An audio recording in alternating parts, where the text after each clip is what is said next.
Hey, Curt Hennig fans. Hello and welcome to a special edition of Curt Hennig Was the Best, Changed My Mind. I have two special guests with me. I have Kit Cabello from Hardlands Media and Angel Rivera from Angel in the Afternoon. Hi, guys. Hi, thanks for having me on. It's good to be back here. It's actually fun to talk about something else and something that's entertaining. And there's a lot of heavy stories about the world of wrestling, but it's always good to be back on your channel. And I'm so happy to see your channel grow, not only on YouTube, but on Rumble. It says a lot about your work ethic and what you're putting in, and just keep at it. I'm very happy for you. So keep on doing what you're doing, and you're going to get to 1 million, kid. You're going to get to 1 million. Well, thank you, Kit. That's very kind of you to say kind words, especially on the day that it is the anniversary of Kurt's passing. We are recording on February 10th. I can't tell you how this day just really stinks for me, and it's really hard for me sometimes. In fact, I was recording on Wednesday night, and I literally broke down while I was recording. I'm like, hang on, guys, I need a minute. And then I just kind of like cried for like 10 minutes and then came back to the recording. So this is a little bit tough for me, but I know it's going to be better because, you know, wherever Kurt is, all I have to do is talk to him and tell him how great he was. As you And should. we were just talking about Ghost beforehand, right? Yeah, just before Yeah. before we did the show. Yeah, we were all talking about Ghost, which is We're talking a about fun- ghosts in Eastern State. So let's get to the first topic. I know Angel's been chomping at the bit to get this. We will talk about the Vince McMahon thing. I'm going to start with you, Angel, what you think about the whole thing, and then we'll go to Kit, and then I will say the final words. Okay, well, thanks for having me on first. And what do I think? I think that if you're a wrestling fan, if you've been watching wrestling, or especially WWF or E for as long as I have, you know that McMahon is into some fucked up shit. You know. I mean, you just know. I'm sorry, you know. I mean, I don't. People are like, well. I mean, he was just a character on television. Like, he played that character extremely well. I mean, it was like Mm-hmm. either he's an amazing Academy Award winning actor or he's really like that in real life. And everybody knew in the community that yes, he's really like that. But he loved it. I mean, firing people, Kiss harassing My women. Ass Club. The Kiss My Ass Club. He made wrestlers kiss his Mm-hmm. ass. Literally, Yep. he would fucking pull his pants down like "Kiss my ass, pal," and he did it. You know, it's like, and William Regal did it. Who else? Jr. did it at one point. Marty Jannetty. Marty Jannetty, yeah, he did it. I mean, it was like he humiliated these wrestlers, and he got off on it. Mm-hmm. I think some Yep. women did it too. I'm trying to remember yeah. who though. I think maybe Trish Stratus. Yes, and that's Oh the no. same. That's the same girl Yeah. who he Oh also yeah. humiliated, having her Yeah, strip and naked yep. and start Mm-hmm. barking. I said, "Dog, live on Raw." I saw Yeah, Yep. this, I remember and that. They I dumped remember like that. a bunch of sewage on her. yeah, it was Yeah. like I was a young adult and I looked at it like, yeah, this is going too far. Even for me, even though I love that out of control shit they were doing then, but I was like, fuck, this is going too far. I mean, Yeah. they get kicked off the air? Is USA gonna kick him off the air? Because this is like, and they didn't, but but yeah, No, I they mean, didn't. but yeah, I'm like, no, he definitely did something. All this is alleged, and there's no proof of any of this. I mean, there's no guilty yet. He hasn't been found guilty of anything, but he did something to this girl. I'm not saying that he shit on her head, and that one of the accusations in the lawsuit, but like To be literally, honest, they I were thought that was just an accident. I mean, he is he is 80 years old, isn't he? yeah. Yeah, that's It what could have just been a oops. that's what I in theory that's like if he did it, it was an accident. I don't see him, but to be fair, he does have a kink about like not kink, but like he like fart jokes and he like shit Right. jokes and stuff like that. There's a story of him shitting himself before going to the ring when he farted. So there's an episode Oh, of I didn't Raw. know that. Yeah, Okay. allegedly because Gerald Briscoe, who was one of his top lieutenants at the time, Right. he had he's like he hates like farting. He's a really sensitive stomach, so Vince knew this. So he before he went to the ring, he decided to fart, accidentally shit himself. So Oops. he didn't care. He walked to the ring, and he was wearing brown pants, so he had a skid mark. You can see it. They didn't film it, but you could see it on the private camera they had. JR looking like he shit himself. So it's like, then when he got backstage, he took off his underwear and started chasing Gerald Briscoe with it. Like, hey, Gerald, come here, Oh my pal, God. smell this. I'm He sorry. ran- I'm sorry. remember- If you're doing that to me, I'm decking you, man. I'm like, all right. Oh Come on, yeah. let's square up. Come on. Hey, I don't Gerald, come care on, if it's- pal. Yeah, I don't Smell care if this, it is a pal. rib. I'm decking you. Yeah. I And don't he care if went it to the is a rib. bathroom to puke. So yeah, but so Yeah. Vince is in. Maybe he did it on purpose. I don't know. I don't know with this man. I mean, he's a genius, but at the same time, one of the biggest evil motherfuckers on the planet. So I don't know how to describe this man. It would take an army of psychologists and neurologists and to do research and figure out what the fuck is wrong with Vince McMahon. I mean, it's like. But yeah, You're but he absolutely definitely right. did something. I don't know what it You're is. I absolutely mean, that right. has to be adjudicated in court. But and there's prosecutors looking to charge him criminally over this. So we'll see what happens there. I mean, we may have to come back and talk about it. They do charge him criminally. Wow. Yeah, there's federal Do you prosecutors guys looking into remember that. Do you remember the skit where he did with Stone Cold and Stone Cold made him piss his pants? Yeah. Do you remember? Mhm. You guys remember Yes. that? Oh, well, And then he said, yeah, okay, go ahead. Sorry. No, it's just that Austin kind of made fun of it, and Austin was like, "We're coming out with a new shirt, and that shirt might just say McMahon 316 says I just pissed my pants." And he walked around. I'm dying. I'm dying. Oh, go ahead, Kit. Well, what were you gonna say? Go ahead. Well, I don't know if Angel's done with his point, because I just want to say, like, when we see McMahon and all of his humiliation skits that he did with people, it is unfortunate that right now we have one person who's come forward, but now there's rumors and there's talk allegedly of other people who are coming forward, and there's been a lot of wrestling podcasts that have been talking about McMahon's previous interactions with other women who worked at the WWE, and it's Go ahead, Angel. Take it away. You're selling your point. There's so many women. I guarantee you, this girl, Janelle Grant's not the only one. Yeah, I can name at least 2 other girls off the top of my head that Vince allegedly did something to. Rita Chatterton, the referee. If you remember her back in the late 80s, she was a referee for Vince. Allegedly, he forced her to do oral on him. Let's just say, keep it at that, in a limousine. And then she also offered her a contract, right? Yeah, $500,000 a year. And I'm like, And I don't buy the that deal. part.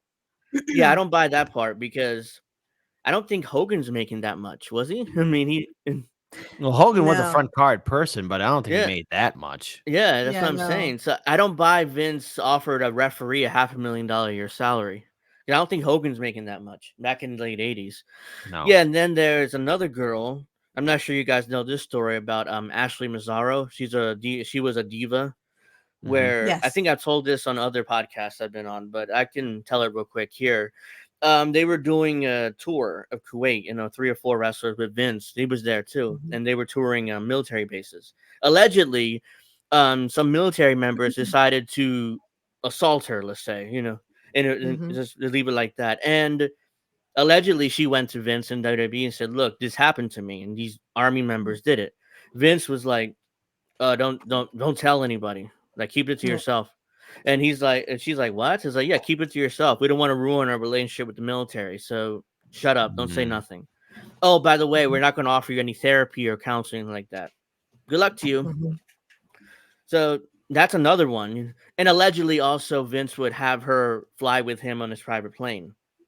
Him and Kevin Dunn, who was the director until very recently. So him and Kevin Dunn who knows what they would do to her in that plane. And that's why he probably resigned really quickly and got the hell out of there. Because he knew shit didn't come out about him. Because he was one of Vince's top lieutenants too. Yeah. Right, and Jim Cornette also confirmed that apparently there was talk that Kevin Dunn and them would have her perform oral for the other executives that were on that plane or on that jet. And then she ended up committing suicide because she literally got victimized. Yeah. And there's nothing she could do about it. She offed her side. So she self-deleted. Yeah. If I could bring up my point, my thoughts on go this. ahead. So obviously you hit the nail on the head, Angel, in regards to what happened to the victim. And when you look at her, from at least what has been stated about her, she had no family, no real close connections, and Vince was able to manipulate and get close to her. Now, again, these are all allegations. The court has to make the final ruling. And I know Allegedly. again, we all have to make, we all have our opinions. We don't want to get sued. But there is one solid. There is one solid. Mick fact Dibbit might sue us. Right. Hold on. But there is. I'm one sorry. Go ahead. Fact, there is one solid fact here that we cannot deny, and that is the name McMahon has been tarnished. The McMahon legacy has been tarnished in the world of wrestling, because we have to remember that Vince McMahon looked up to his grandfather and his father and was able to turn, the northeastern, what his father carved out, into the overall national and, dare I say it, global brand that it is today. And and the thing is, you have to wonder what overall the McMahon family is going to have to deal with, especially, knowing that Paul Lefkes, I keep on saying his name wrong. Levesque. I call him Triple H. Yeah. All right, Paul. Yeah, Paul you can call him Levesque. Triple H. Yeah. So Paul Levesque, he he now has to, because he was put in front of the cameras, and I know he obviously can't speak out too much because he's married to Stephanie and he's part of the McMahon family. But yes, he is. He's a booker too.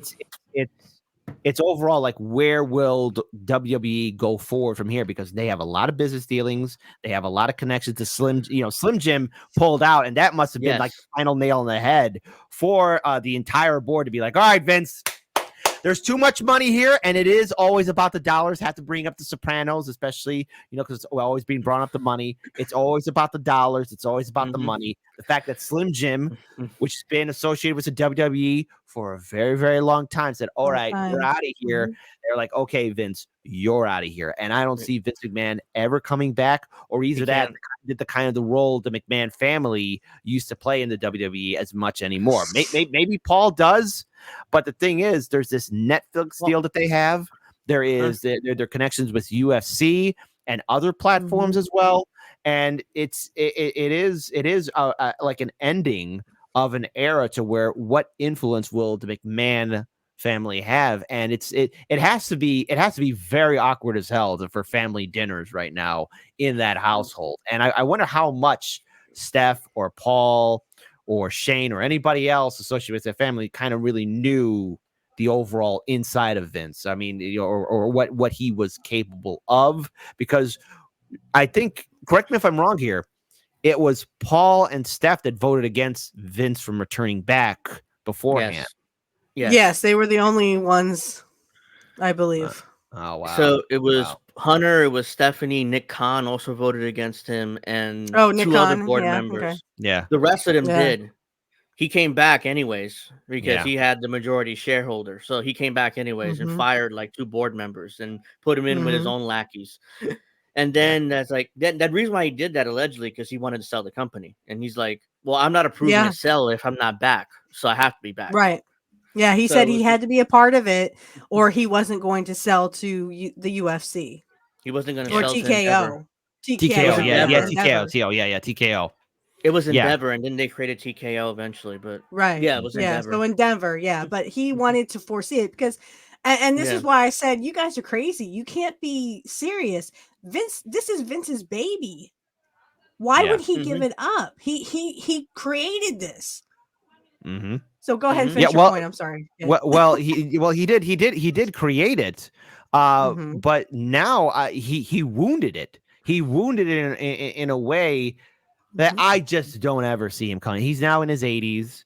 He's forever like a pariah now. Like, no one's gonna want to go near him. No one's gonna be associated with him.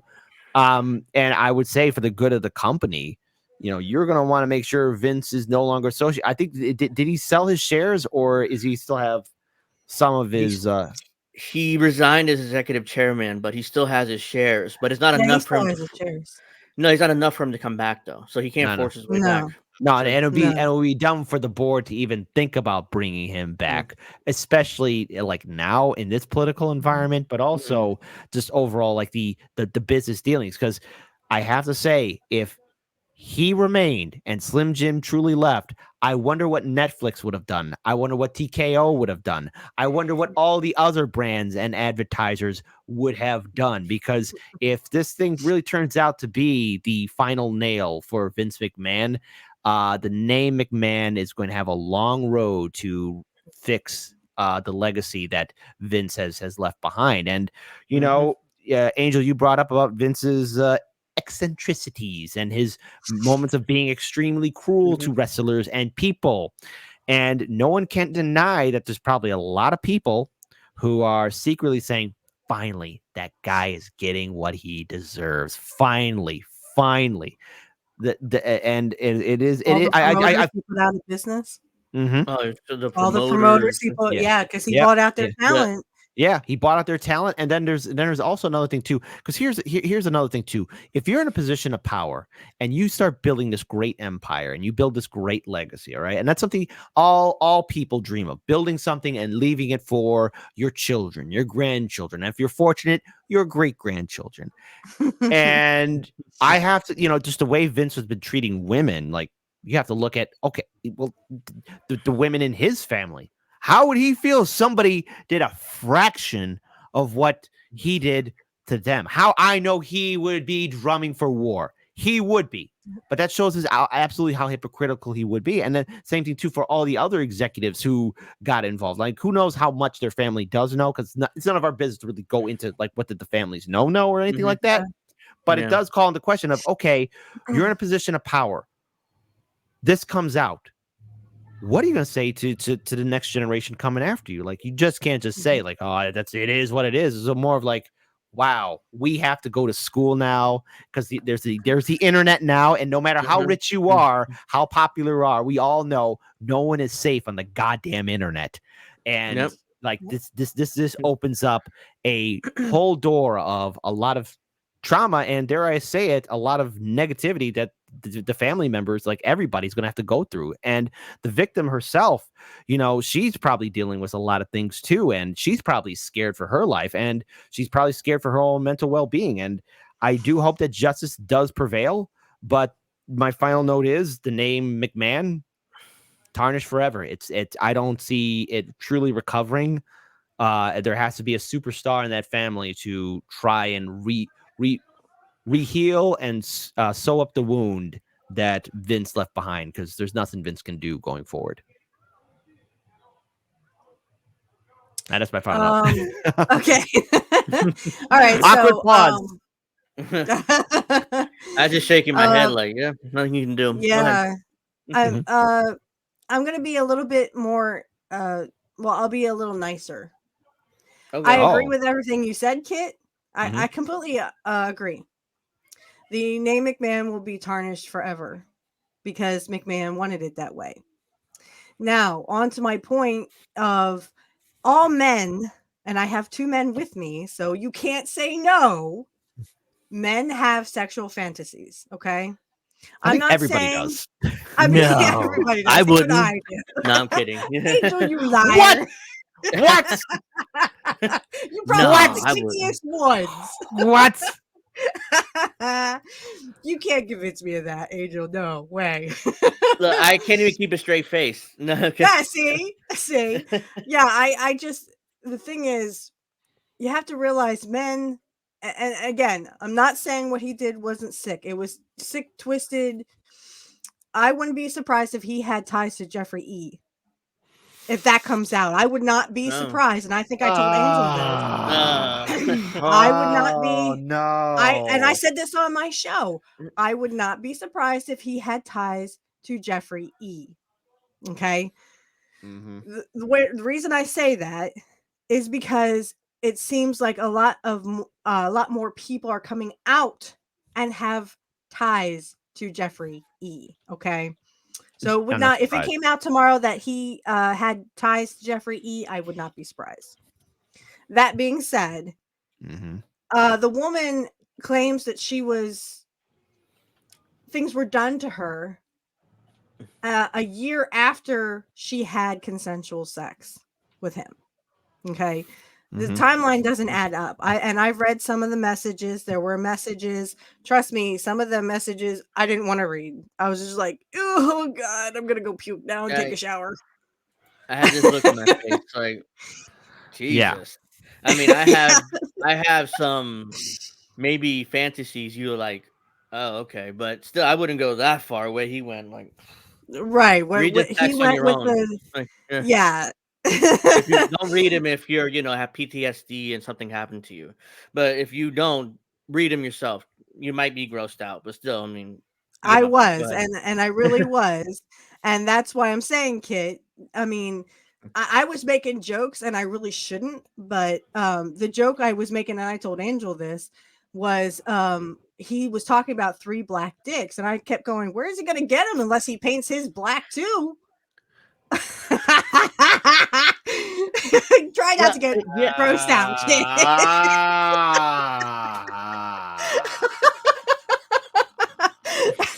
That's all I'll say is I was just thinking, ew, where's he gonna get him unless he paints his black? But Well, I digress.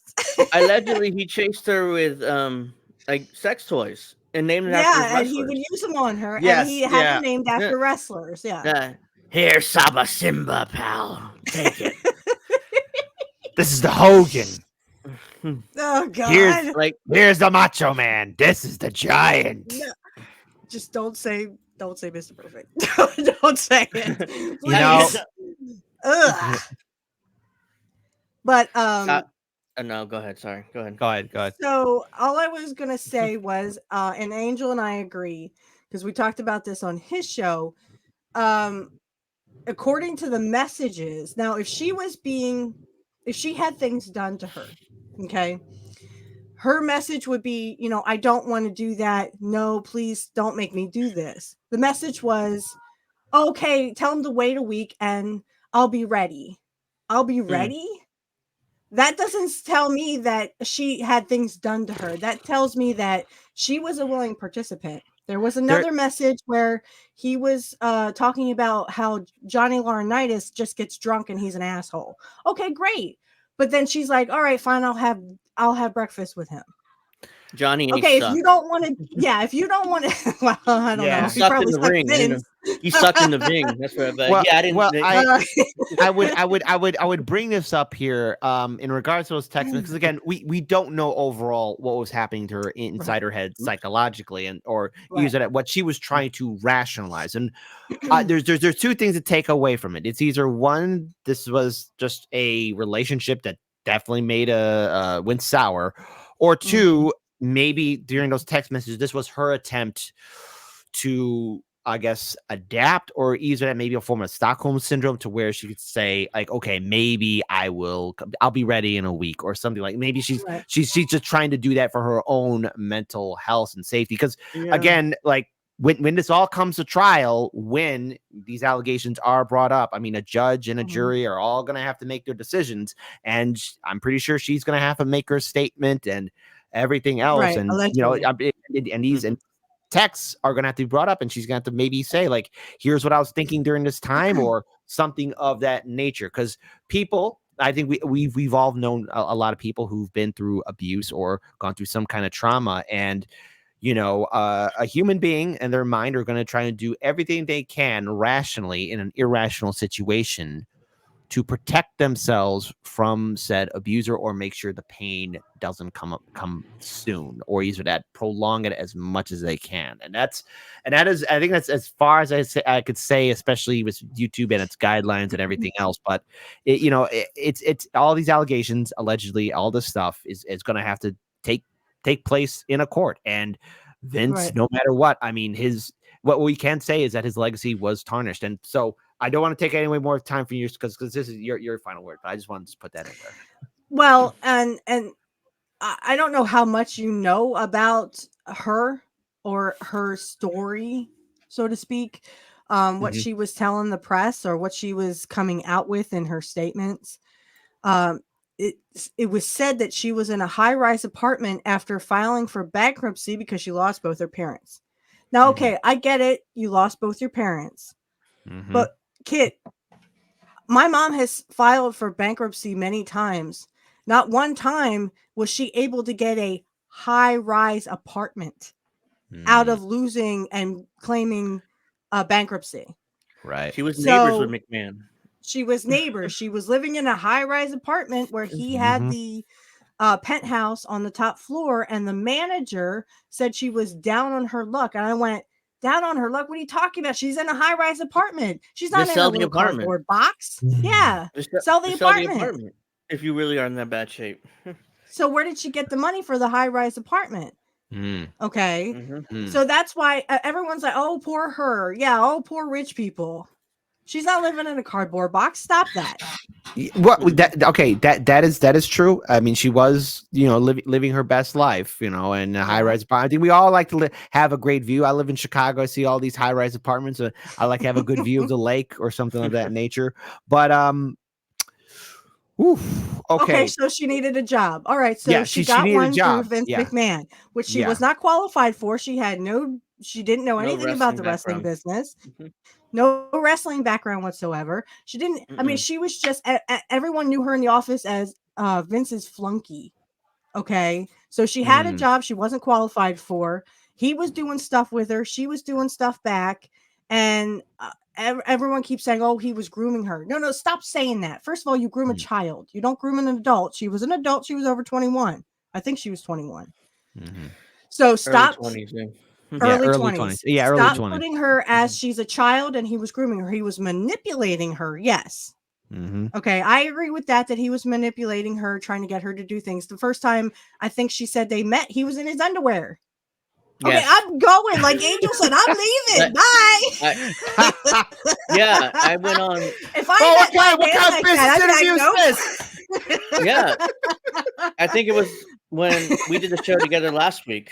I said that. It's like, oh yeah, creepy old man in underwear. I'm leaving. And I'm turning around. Yeah, I don't even put myself in that position. My man, he'll be 66 this year. And if I met my man like that, he wouldn't be my man. Hey guys, I met him person to person in his underwear. Dating 101 is or either that meeting with people 101 is you should not be in your underwear. Only extreme circumstances. If you're on fire, or you're in cold water and you have to get out of those clothes. You have to get out because you can't have hypothermia and all that stuff. Then okay, this is acceptable. Or if a wizard comes around and says, "Boof, your clothes are gone," right?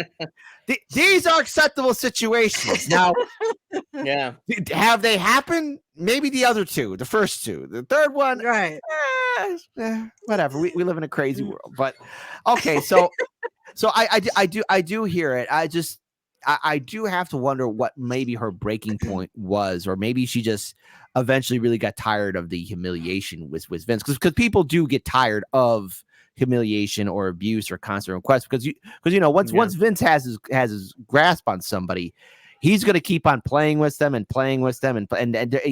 because he's so rich, the one thing we do have to remember is, a person like that never hears the word no. No one tells them no. They always get what they want. And I remember a quote from my grandpa right here. He says, like, I never stayed around my rich friends too long, because what kind of gift can you get a rich person? They have everything. Like you can never, and that's why, they have everything. Like, you never get too close to them because they have everything, and there's nothing that you give them that they can't get themselves. Well, here's the kicker though, Kit, and I agree completely with you, okay, on that. No. However, people need to stop acting like she did this she wanted to protect other women. She got $1 million, Kit. And the reason why she came and is suing him, if you read the document, the legal document, I know about that. Yeah, she was supposed to get $3 million. Now, is she going to give the $1 million back? Hell no, she's not going to do none of that, because she's a little filthy whore who wanted to get rich off of Vince McMahon. Excuse me, YouTube. But I said this on Angel's show. It pays to be a hoe in America. Though you could just say, well, he did this and he did that, and you get $1 million for it. Or you're supposed to get $3 million for it, okay? So done that. Yeah, that I do know, and probably the reason why Vince didn't give the rest of the money, because again, a great quote from Casino: "Rich people are the cheapest people ever." They are, but they Yeah, are, and I have seen that firsthand because I've worked retail. I've used to work, in the service industry. Yep, I've worked, I've worked in I have kitchens to. before, and Mhm. when it very, very rarely, only I think on one occasion did I see.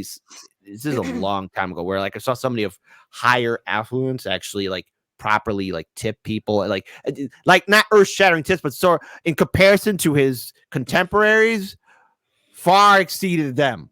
Everybody Yeah. else cheap, cheap, cheap, cheap, cheap, cheap, cheap, cheap, cheap, very cheap.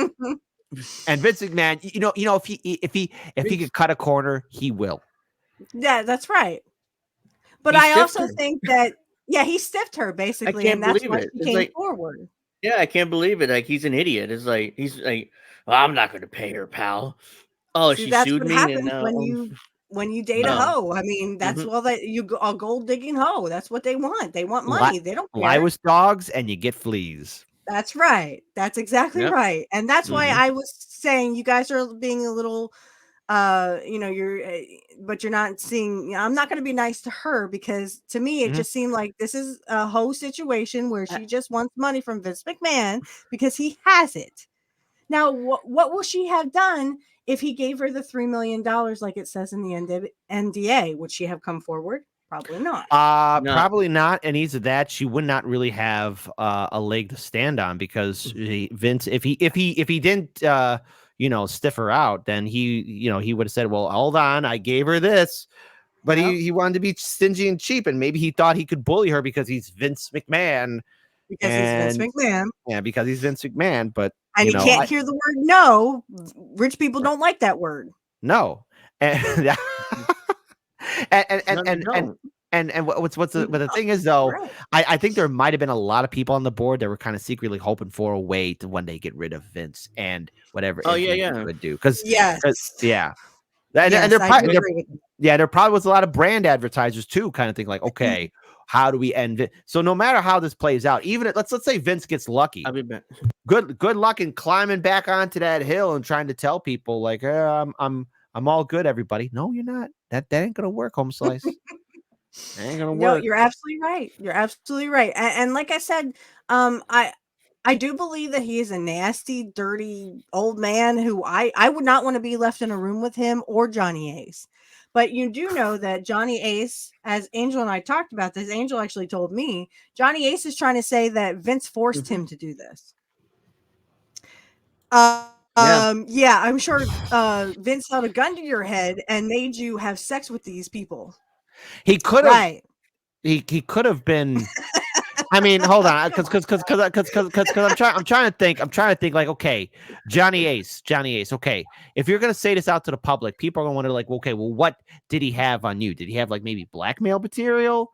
And maybe He that's does why he have wanted Johnny. Because here's the thing, Johnny. Because here's where Johnny might have screwed himself over. Okay, Johnny, if he was forcing you, how did he have the power to do so? I mean, the age-old thing is he was going to threaten to fire me from my job. Okay, there's many ways you could file a lawsuit and come after him like that, right?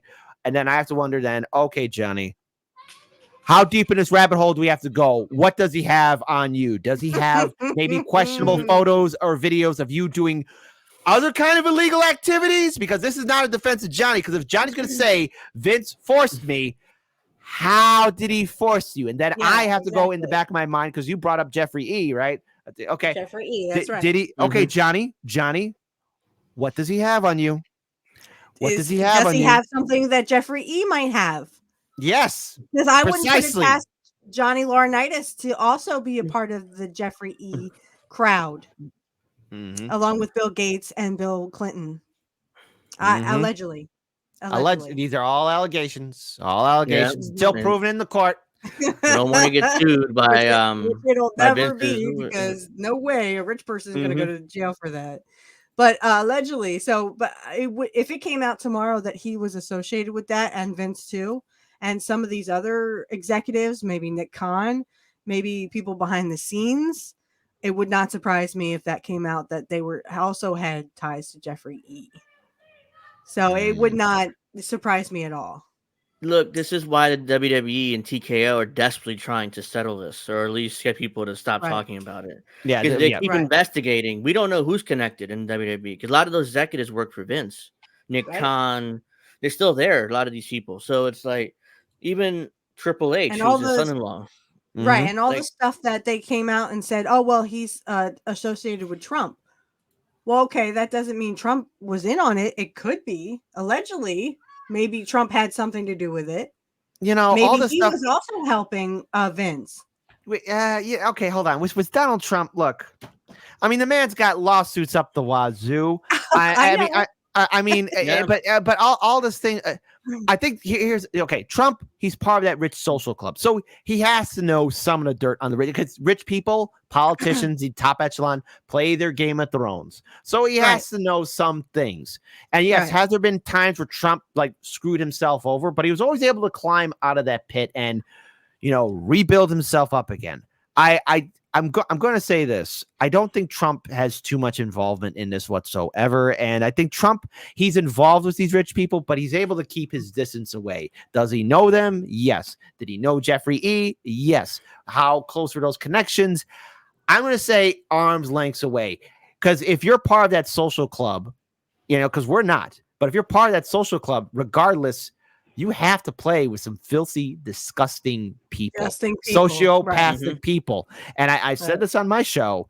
A lot of liberals are saying Trump's the worst person ever. I say, you know what? He might be bad, but I'm willing to bet that there are some squeaky clean people that all of you love that make him look like a goddamn angel. And that's not saying much, right? And that's all I want to say. Because when it comes, I'm not defending Trump or anything like that, but I'm tired of the whole idea. Oh, Trump's somehow involved. No, he's not.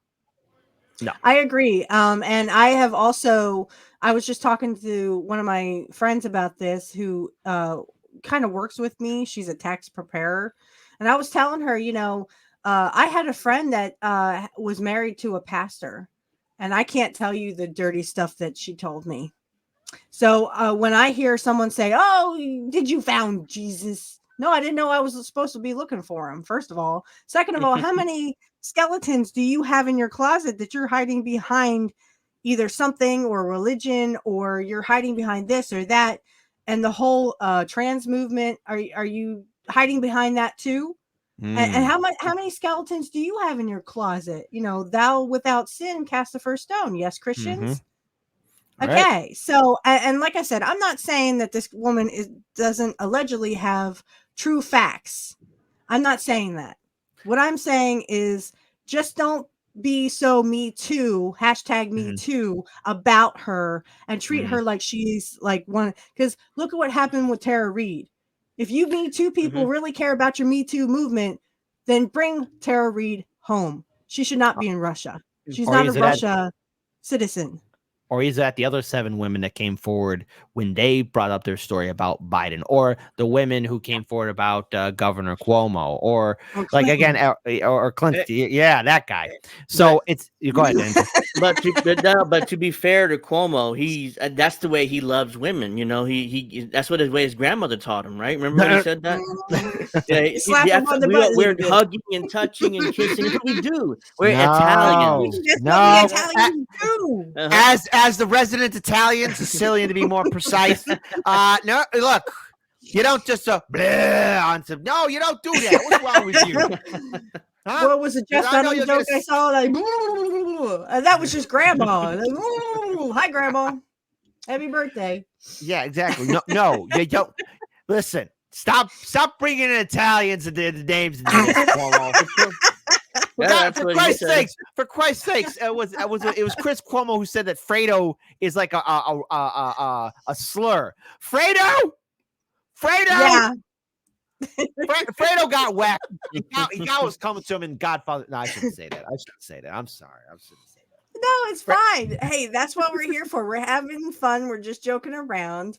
I get tired of people and the whole Me Too. Hey, look, I was a #me too when I was a young girl by one of my cousins, but I'm not going to go and parade it around because, no one's going to listen. First of all, I don't have any power. Second of all, it's not a rich person that I would be allegedly, what I'm talking about. So nothing would be done with it because let's just face it, the police are for rich people. They only care about rich people. They do not care about us poors. So that's all I will say. Now, are we done with Vince McMahon? I think we I'm should gonna move get on. grossed out again. I want to I go take got a nothing shower, else guys. to say, Move really. on, moveon.org. Moveon.org. Come on, let's move on.org. That's Let's right. move on. Move on. No more let's move on. hashtag me too with this woman, but that's all I Yes. will say about that. And that's all I have said on my show about that. But the Angel, is there something else? Oh yeah, okay. So we wanted to talk about the Billy Jack. Now, Kit doesn't know too much, so I think it's just going to be you and me talking about the Billy Jack thing, allegedly. That it came out allegedly on X that Billy Jack, who was a Portland guy and was tag team partners and a 6-man tag partner with not only Curt Hennig, but also with Buddy Rose when Buddy Rose went babyface. And this was 83 because he didn't go babyface till 83. But Billy Jack was a Portland guy. He didn't really do WWF. He was there for maybe like a month or two, and then he just kind of went back to Portland and said, "The heck with this! I don't want to do what Vince McMahon wants me to do. I want to be a Portland guy." And of course, Portland did shut down, I think in 91 or something. But it was one of the territories that he was in. So Billy Jack, he was known as Billy Jack Haynes. And from what I have seen about him or have heard about him, Jim Cornette says that he got into a bar fight and ended up deleting a person. And then he was like soft spoken from there on out. But that I just wondered, if Curt ever ribbed him. I wanted to know the ribs he had with Curt, but that would be something to ask him, right? Yeah. But allegedly he was reported to he is arrested on the allegations of he murdered his wife. He deleted his wife. Yeah, so this is just breaking, so there's not much information, but apparently his wife was found dead with a bullet between her eyes. So and the prime suspect is her husband, Billy Jack Haynes. So he was arrested and he's been charged with murder and other crimes, I'm sure. I mean, assault. I mean, whatever crimes they stick on you, they charge you with everything, and then they let the courts figure it out. But yeah, I mean, that's all the information we have as of now. He's been arrested, and I'm not sure if he's made bail yet or if he was given bail. We don't know. It just literally broke like a couple hours ago. I retweeted it. So yeah, we have very minimal information right now, but that's what he allegedly did. But the reason, I don't know if he did it or not, but I will tell you that I don't think so. Yeah, the most and recent I'm saying that because it's personal, but yeah, the most recent interviews I saw of him, he's not well mentally. I mean, he's gone off on crazy things he's said, and he claims to have seen ghosts and stuff. So I'm not sure if he's all mentally stable, but I'm not wait saying a minute. he did it. I had some experiences, so does that mean I've lost my mind too? I'm just asking. I'm just throwing it out there. Well, no, but I'm not. But I was saying, I've had supernatural experiences too. But what I mean by that is, I haven't gone around and killed anybody over it. So yeah, but it's No.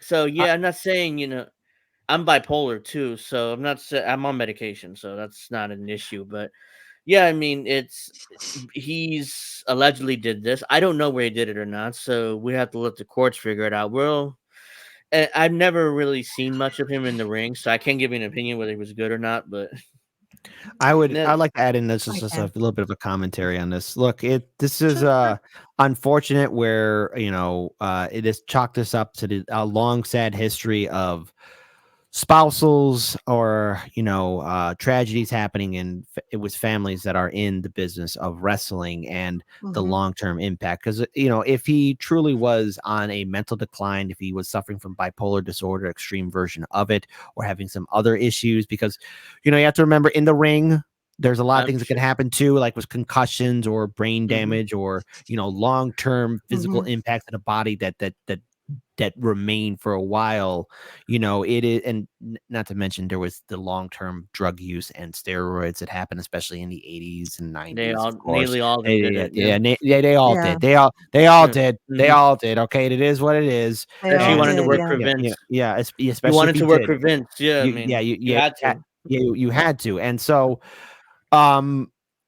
the investigation has to be done, and the courts are Right. going to have to get involved. Right now, he is, I guess, deemed a primary suspect, which, Yeah, I mean, he's the prime married Yeah, to, allegedly.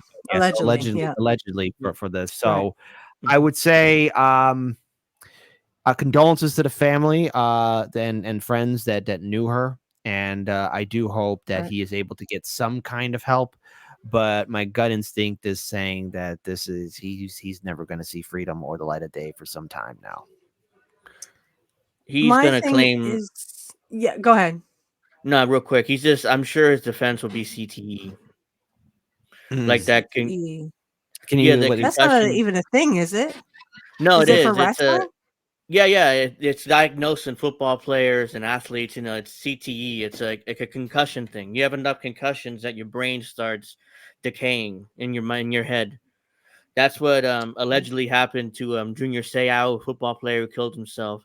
That also allegedly happened to Aaron Hernandez, who also murdered a bunch of people or offed a bunch of people and committed or deleted himself too in prison. So yeah, CTE is I forget what it's a concussion thing. You have enough concussions and your brain starts just decaying, so Isn't you that can't really what they control said yourself. about the Chris Benoit thing? Yeah, allegedly Benoit had the brain of like an Allegedly, 80 yeah. year old man. Yeah, which I don't Oh, But buy there's because people, but there's like Chavo Guerrero says, no way would he do that to his family or himself. He thinks someone else was involved, and honestly, it has something to do with Kevin Sullivan. So there you go, Kit. Kevin Sullivan was also allegedly named in that he didn't like Chris Benoit taking his wife, because it was Nancy Sullivan first, and Nancy. then she became Nancy Benoit, Well, that was partly having a Kevin's child fault. with Chris. That was partly Kevin's Oh, fault. He booked it. They were He having was the trouble. booker then. He booked him together, and then they fell in love. So it was like, and he left him. Yeah, Or Nancy left him. That was his own. He right. booked it. It's like he worked himself into a shoot basically. Basically, I never. I'm familiar with Kevin Sullivan. I wasn't fully aware that he was. I guess he's that like the blurring effect, the great blurring effect. I guess he. No, I never heard of that before, actually. So, well, no, yeah, I had heard of that because Nancy Sullivan, or Nancy Benoit, she would become later, was known as Woman on WCW. Woman. And yeah, he booked her in a thing. Woman. I believe that was her name. Yeah, the same thing. Yeah, that was her wrestling gimmick. That's her. Woman. Yeah. Wow. I think the same thing happened with Christine Angle, who is now Christine Jarrett. Drama. I would have to remember that. Kurt Angle's wife, who was Christine Angle, got into some kind of angle with Jeff Jarrett, and they ended up getting married, and now it's Christine Jarrett. It's happened more than once, and the whole thing with Luger and Miss Elizabeth, same thing. Oh, that one, no, Miss Elizabeth. The only thing is he couldn't marry her because he was already married, and the wife found out because he built a house for him and Miss Elizabeth to rendezvous. Oh, she found the house, and that's how he kind of got in trouble. Before we did the show, I was actually watching some, classic clips, and I actually found that clip where she forgave Macho Man and they embraced, and I'm like, Elizabeth, no. Yeah, WrestleMania 7. Yeah, WrestleMania 7 when they got back together. Yeah, that's what I remember watching live when I was 4 years old. Oh man, tear ran down my eye. Tear ran down my eye. Macho Man, thank you for taking the bullet for us before the world ended. Oh no, no.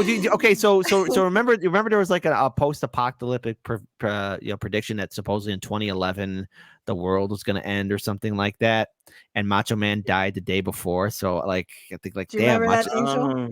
Yeah. Like there was. There was this dude in New York City who spent his entire $400,000, his entire life savings, posting on billboards like the rapture's coming. And the day before the rapture happened, Macho Man died, right? And I have to wonder, damn, Macho Man, you took on the 4 horsemen. You saved. It's like, oh no, you want to get to Earth? Step to a Slim Jim pestilence. Come here, famine. Oh yeah. Okay, I should not have turned something morbid into something funny like that. No, but that's a good twisty fine. twist. A good twisty twist right there. It was a good twist. Yeah, so I had not gotten to mention that with you, Curt. Oh, sorry. Curt. It's Kit. I'm highly. How dare you? I'll see you in WrestleMania. I'm thinking of Curt Boss or Curt from Jimmy Dore. Yeah, Curt. But no, I wanted to bring that up only because Angel had said we should bring it up, and I do agree that I just, from what I've seen of Billy Jack, I don't know him very well. If Curt was still alive, if Curt Hennig was still alive, we could ask him, what do you think about this? And he'd probably go, I don't believe it. Allegedly, you know. I just think that Curt Hennig would be like, no, I know Billy. I mean, he would know Billy Jack because he was with him in 83, 82 and 83 in Portland. And they were tag team partners for a very long time. I think until Curt left Portland for AWA in 84. So, and this was before I was born. Kit was before you were born. Angel, I don't know how old you are. So, I'm 37. So, oh, okay. So, when were you born in 86? August. August. I'm a little older than you. I'm 86. I'm April 86. 85, man. 85. Class of 85 right here. We got the old man here. Old man Kit. Old man Kit. Old man Kit. People have always said that I look older, but no, I'm really 37, even though I look older. Especially when if I grow my hair out, I look like I'm nearly 50, but that's why I shave it. So I'm balding anyway. Maybe you're just going for the. I thought you maybe just were going for the Stone Cold look. Stone Cold Steve Austin look. What? That was the when I started shaving my head. Because I had the goatee for years before that. When I started shaving my head, it's like, oh, that's the Steve Austin look. Okay. Yeah. I didn't mean to turn out that way, but I kept this for. I've had facial hair since I was like 12. Sure. So yeah, so that's why I'm like, oh, the Stone Cold look. Okay. I wasn't the intention though. We had 1 beer, what? 2 beer, what? 3 beer, what? 4 beer, what? 5 beer, what? 6 beers, 7 beers, what? 8 beers, Jack Daniels, what? Whiskey. All right. Now I have some questions, as Kit knows, because I've told him that I had questions. Now I will ask the question to both gentlemen. So the first question we have for you both, and I don't care who goes first. So it's, what would your wrestling gimmick be and why? And what would your finishing move be if you were a wrestler? I actually have thought about this for a long time now. Look, I'm not. I know my actual weight right now, because I'm trying to keep it under control, trying to stay fit. I weigh 160 right now. As a kid, I knew I wasn't gonna be some beefed up wrestler, right? But I always felt like if I was gonna do like it'd be like a lightweight, you know, maybe a cruiserweight or something like that, you know.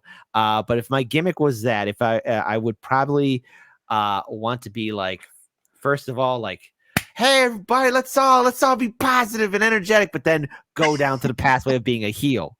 And if anything, eventually like evil kits, eventually having like an evil kit kind of thing, something of that nature. My gimmick would be, I guess there's a couple wrestlers that I really like that I could relate to, or these are that I like their finishing moves, and that was X-Pac was the X Factor, and I also liked who was those? No. There's a few others.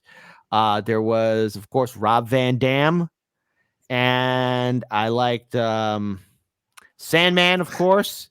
Sandman, Jesus, that was so much, you know, just smashing the beer, because because all kids did wrestling. I don't care who you are. If you're part of our generation, yes, we all did in the playground or in the gym.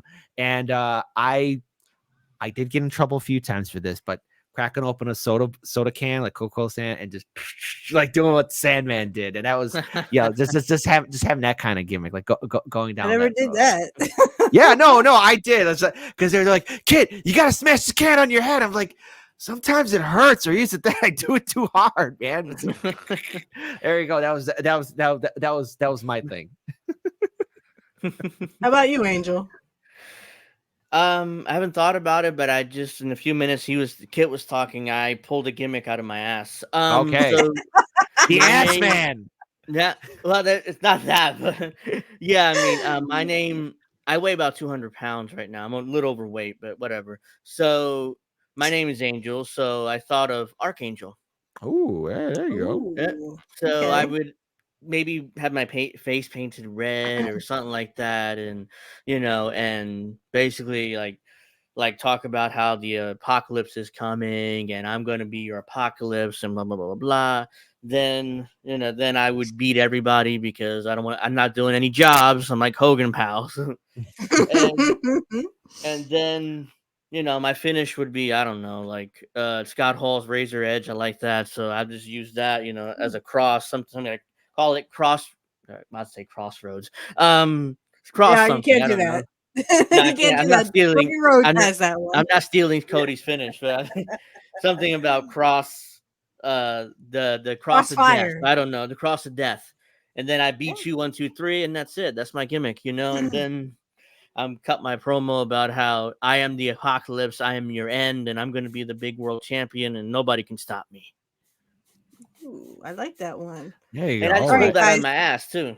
All right, Okay, there you go, man. Seriously going to laugh at this one. So Okay. my gimmick would be I am the goddess of witchcraft and the queen of the witches. I would be Hecate. My name would be Hecate. I would have a staff with a skull on it because she was kind of she would lead the spirits of the dead to the underworld where she also dwelled and became friends with Persephone. So I would be Hecate. I would have a staff with a skull on it, and I would, stamp it. So like that, and my promo would be, Hecate always gets her way. Right. And my finishing move would be something like the perfect plex, because I think not only was that the best finishing move ever, but it would be, I think Curt would be honored that someone else wants to do a move like his. Oh, as he should. There you go. As he should. As he should. As he should indeed. I actually thought about that too. All right. So next question. If there was an ultimate wrestler you could interview, who would it be and why? So if you could have a wrestler on your show right now, who would it be and why? Live or dead, doesn't matter. Didn't you say Bret Hart, Angel? Yeah, I was gonna say Bret Hart because he was Bret Hart or Steve Austin, Hending. But I would go with Bret Hart because I grew up like I loved the Hitman. I mean, it was like until before Austin came around. Then after that, I switched. But I loved the Hitman as a boy. I mean, it was nobody. I mean, when he became the WWF champion, it was like the greatest. Like I jumped up and down like a little boy, even though he became champion on a non-televised event. But yeah, I mean, when I saw him come out as champion, yeah, it was the greatest. I would love to have him on my show or any show, our show, whatever. I mean, Angel, have you heard of the promo that Stone Cold did on Bret Hart? One of my favorites. Yes. If you put the letter S in front of Hitman, you have my exact opinion of Bret Hart. Oh I knew what you meant immediately. I was just like, whoa, that's brilliant. But does Bret know? All right, Kit, you're next. Wow, there's so many that I would like to speak to. And there's so many that really would stand out. Obviously, there's each one has their own merit. But I think at the end of the day, if I had to speak to a wrestler right now for interviewing, this is going to shock everyone. It would be Edge. Edge. Yeah, I would, because Adam I Copeland. yeah, Yeah. I would say the reason why is because I felt that his reign, and because again, there's many wrestlers that stand out. What? I'm getting some muttered comments like, what are you talking about Edge for? I'll say this because I found at least his story arc, from tag team championship to then becoming the world heavyweight champion and becoming a white hot heel, especially with the infamous Matt and Lita triangle, but everything else. But even afterwards, all the stuff that he's done, because he was even in the TV show Vikings too, which was incredible. I would like to really just talk to him about his career and everything that he's gone forward to and what he's working on. So I mean, I don't know if it'll sex angle about him and Lita having sex on the show. I would leave that alone. He'll probably be like, dude, I've been asked this question so many effing times. Like at this point, what could I ask that would be earth shattering? He'd be like, F you, dude. He'd probably beat the crap out of me. I just had to pick on you. You know that. Yeah, but also because too, I think there's a lot of people, because I remember asking this even when I was in college, because sometimes I talk about wrestling too, and all like everyone would still be upset, like, I can't believe Edge did that and Lita left Matt for Edge and everything else, and like everyone True story. was, yeah, and it's just like, leave Edge and Lita alone. God bless. Whatever. I was saying here's the thing. I'm gonna get some hate for this. I was more on Team Edge and Lita anyway. So there you go. I was but like, they ended up marrying other people. I know. Whatever. It is what it is. She cheated on Matt, and she ended up marrying somebody else. Do you know her real name? It's escaping me right now. I'm senile. I'm having Joe Menchia. You're having Joe Menchia? I'm having Joe Menchia. Joe Menchia. Hold on. I found this out by a quiz. I downloaded a quiz about wrestling on my phone. Isn't it? Amy Dumas. Okay. Wow. Yeah. Okay. I just remembered, it popped in my head. Isn't it? Yep. Yeah. No, but I would interview plus I liked his promo too when he was at ECW, the one night stand. That was funny, because when Paul Heyman was like there, I got three. He said I got 2 words for you, Matt effing Hardy, and just like that was 3 words. That was 3 words. He was doing this like 3 words. No. He had beer in his mouth. He was like. It's like okay, whatever. 3 words. Well, I thought Lita's name was Stephanie. I'm thinking of someone else then. It's Amy. It's Amy. Amy, okay. I'm thinking of someone else then. Someone else's name is Stephanie, not Stephanie McMahon. I know that. Mm-hmm. But that's also my first name. So okay. And I don't remember. I'm thinking of someone else then. The real name is Stephanie. Mm-hmm. And like I said, not Stephanie McMahon. I know her name is Stephanie. Spelled the same way too. Although my last name's not McMahon. Darn it. Oh shucks. I don't know if you want to be part of that clan right now. No, okay. Yeah. I'm pretty sure. Sometimes I cannot forget that old cadence from the Marine Corps. Don't let the green grass fool you. Don't let it change your mind. Oh man, we had a guy in our platoon who really knew how to sing it. There you go. Really knew how to sing it. Like it was like gospel level singing. Well, I've been thinking about singing Rap is Crap. Now I would have to sing a little bit higher octave, but still, I think even if I sing Rap is Crap, they would probably still pop me for copyright reasons on YouTube. Yeah, they would, because it is a copyright song. But even though I'm singing it, yeah. And every time they would come out, it's like Rap is Crap. And that's how I learned it. It's just they would come out all the time, and I'd just be like, I like country music. I love country boys. He says girls, but I say boys. Whatever. Okay, next question is what is your favorite catchphrase and why? Now you guys know what I'm talking about. Catchphrase. Okay, so catchphrase. You want to shoot first, Angel? Hmm. Oh, wait a minute. Time out. What? I forgot my guy. Oh. When I interviewed why? Oh, Okay. you interview, yeah. Yeah. Wait, who? Who would you interview? Oh, Curt Hennig, baby. Mr. Perfect. Yeah. That's exactly who I would talk to. And trust me, he would probably rib me on this on the show. He would find something to rib me with. But yes, Curt Hennig, wherever he is, he would be the greatest interview I could ever get. And he, hands down, he was a gentleman. He was a family guy. He loved his children. So I would ask him all about that. I would love to talk to Joe about that. Just get some stories of. I know one rib from Joe. He said his father would lock the windows, and then he would fart. So when Joe tried to roll down the window, he couldn't roll down the window because it was locked. But I definitely would. My all-time person to interview would be Curt Hennig. All right, now on to what is your favorite catchphrase? Does it have to be one? Does it have to be one? No, you can have multiple. Okay. Because I have multiple. I'll pick three. All right, okay. I'll pick three. All right. I got 2 words for you. Suck it. Suck it. That's one from DX back in the day.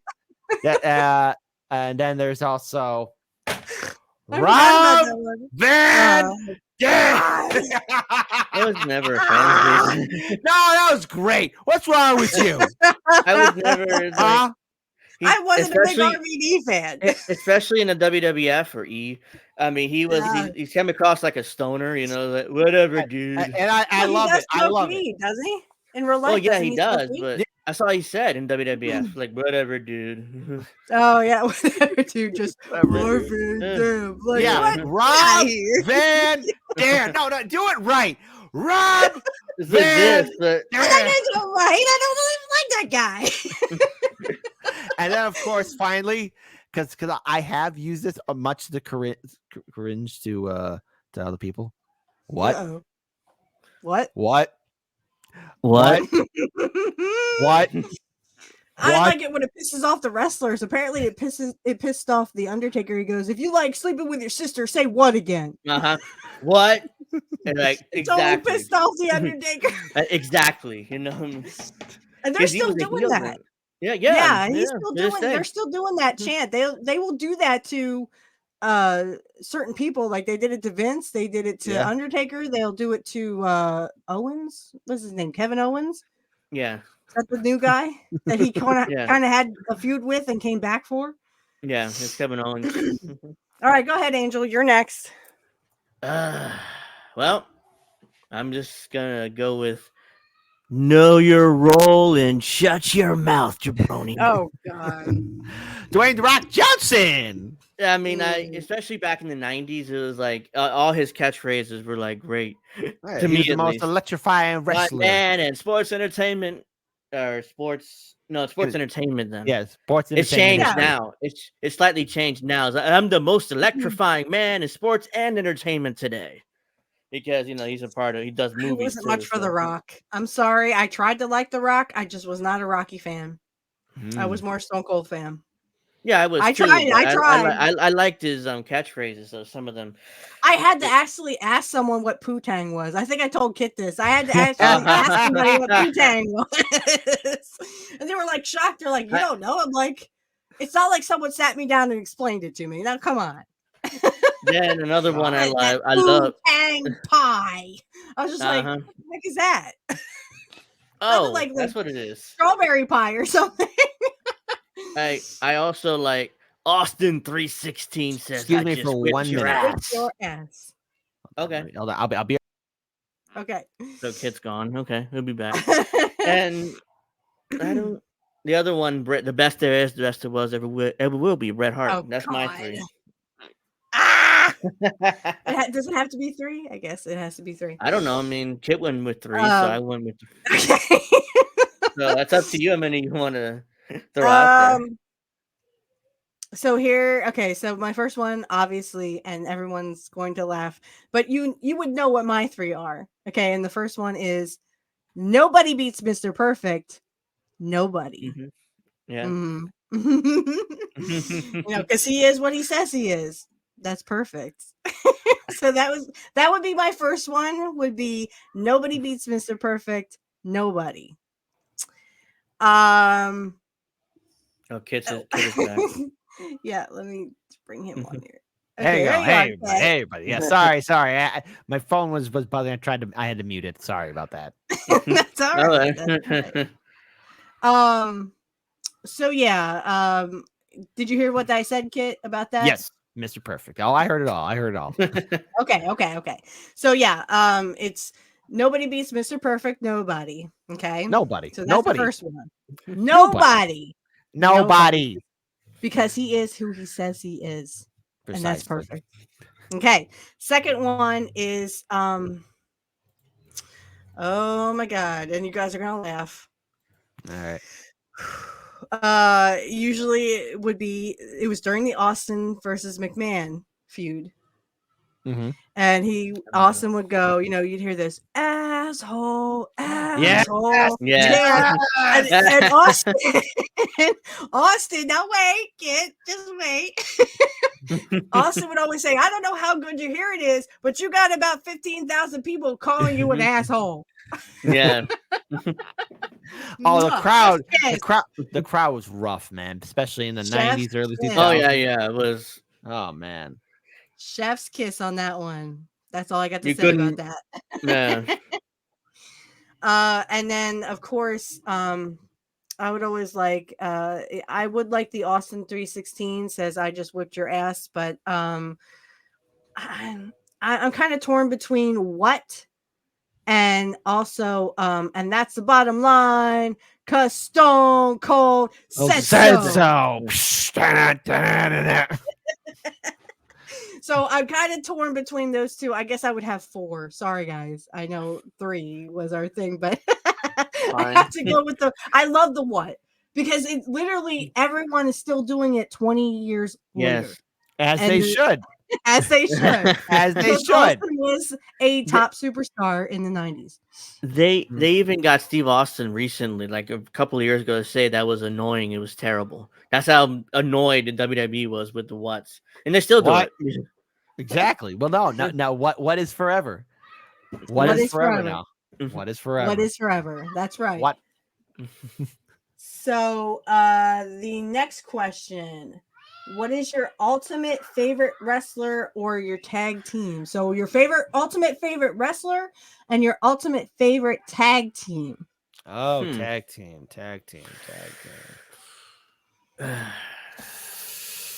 Oh man, it's hard to pick if it's tag team and even favorite wrestler, because I wasn't into tag team wrestling that much. I But I wasn't either. I wasn't really more into the matches. But I was more into the tag teams. And Angel, you're gonna laugh. I actually like the Hart Foundation. Oh wow. I did. I love the Hart Foundation when they were in the early 90s. At WrestleMania 6, WrestleMania 7. I really like the Hart Foundation. And then I also like Demolition when they went babyface in the 80s. So in 88 when they actually it was 89 at the Royal Rumble when they Fuji turned on them. Yeah. For the Powers of Pain. Yeah, and I like Demolition. But I did love the Road Warriors were like a cool tag team to me. So I'll pick them. And damn, all-time favorite wrestler. Can I go with eras? Because I can name like eras, like Bret Hart for the New Generation, Austin for Attitude Era. I didn't like anybody post, I didn't really like anybody else after that. I mean, yeah, today would be Roman Reigns, but that's pretty much it. I'm wearing his t-shirt here, so. But yeah, those are my picks essentially. Yeah. Tag team champions. Devon, get the tables. The Dudley Boys, I love them. They at first I was like scared as hell of them. Then eventually just became like the Dudley Boys. Then of course, I Yep. will say Road Dogg and Billy Gunn because I like Road Dogg's performance. Oh, the New Age Outlaw. Yeah, Oh, You yeah. didn't Hey! know? Your ass better call Call somebody. That's how it's done. You know, That's right. That's how it's done. And then I'm gonna say maybe Edge and Christensen. I like them. They're pretty cool. Who else for tag team champions? Tag team. Oh, it didn't last that long, but I liked Rock and Mankind because Mankind actually, he had Mr. Sacco, and he eventually Uh-huh. made The Rock and Stock connection. Yeah. Yes, The Rock and Stock connection, but he also made a Rocco puppet, which I found hilarious. And Yeah, I as remember a kid, that. and as a kid, I remember doing this in the school cafeteria. I was like, "Hey, y'all heard of Sacco, Mr. Sacco, and Mr. Rocco?" Mr. Taco, man, a whole lunch cabinet table laughed their asses off, and it became a thing. Mr. Taco, Oh my God. I was a young kid. I was an impressionable young kid, and I had Mr. Taco. Well, here's the. I also liked, and you guys are gonna laugh, but the West Texas Rednecks, Barry Windham and Curt Hennig, were actually champs before they were. I think Curt was still in the NWO, and Barry Windham. It was before, it was before the whole West Texas Rednecks thing. It was before that, so Curt was still in the NWO, and then Barry wasn't, but he still kind of he was a part of something. Yeah. So, he was a part of the WCW crowd, but they kicked Curt out of the NWO, which I don't know why they did that in the first place. It was kind of retarded and dumb, but I don't like how they did the NWO anything. But one of my questions was, who was the best tag team partner for Curt? And I was thinking, well, which era are we talking about? Are we talking about Portland? Are we talking about AWA?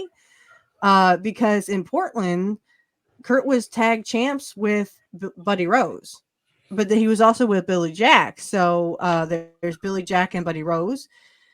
In AWA, Scott Hall. He was AWA tag team champion with Scott Hall at one point. In the WWF, you could say Macho Man, because at 92, he was into the Macho Man stuff.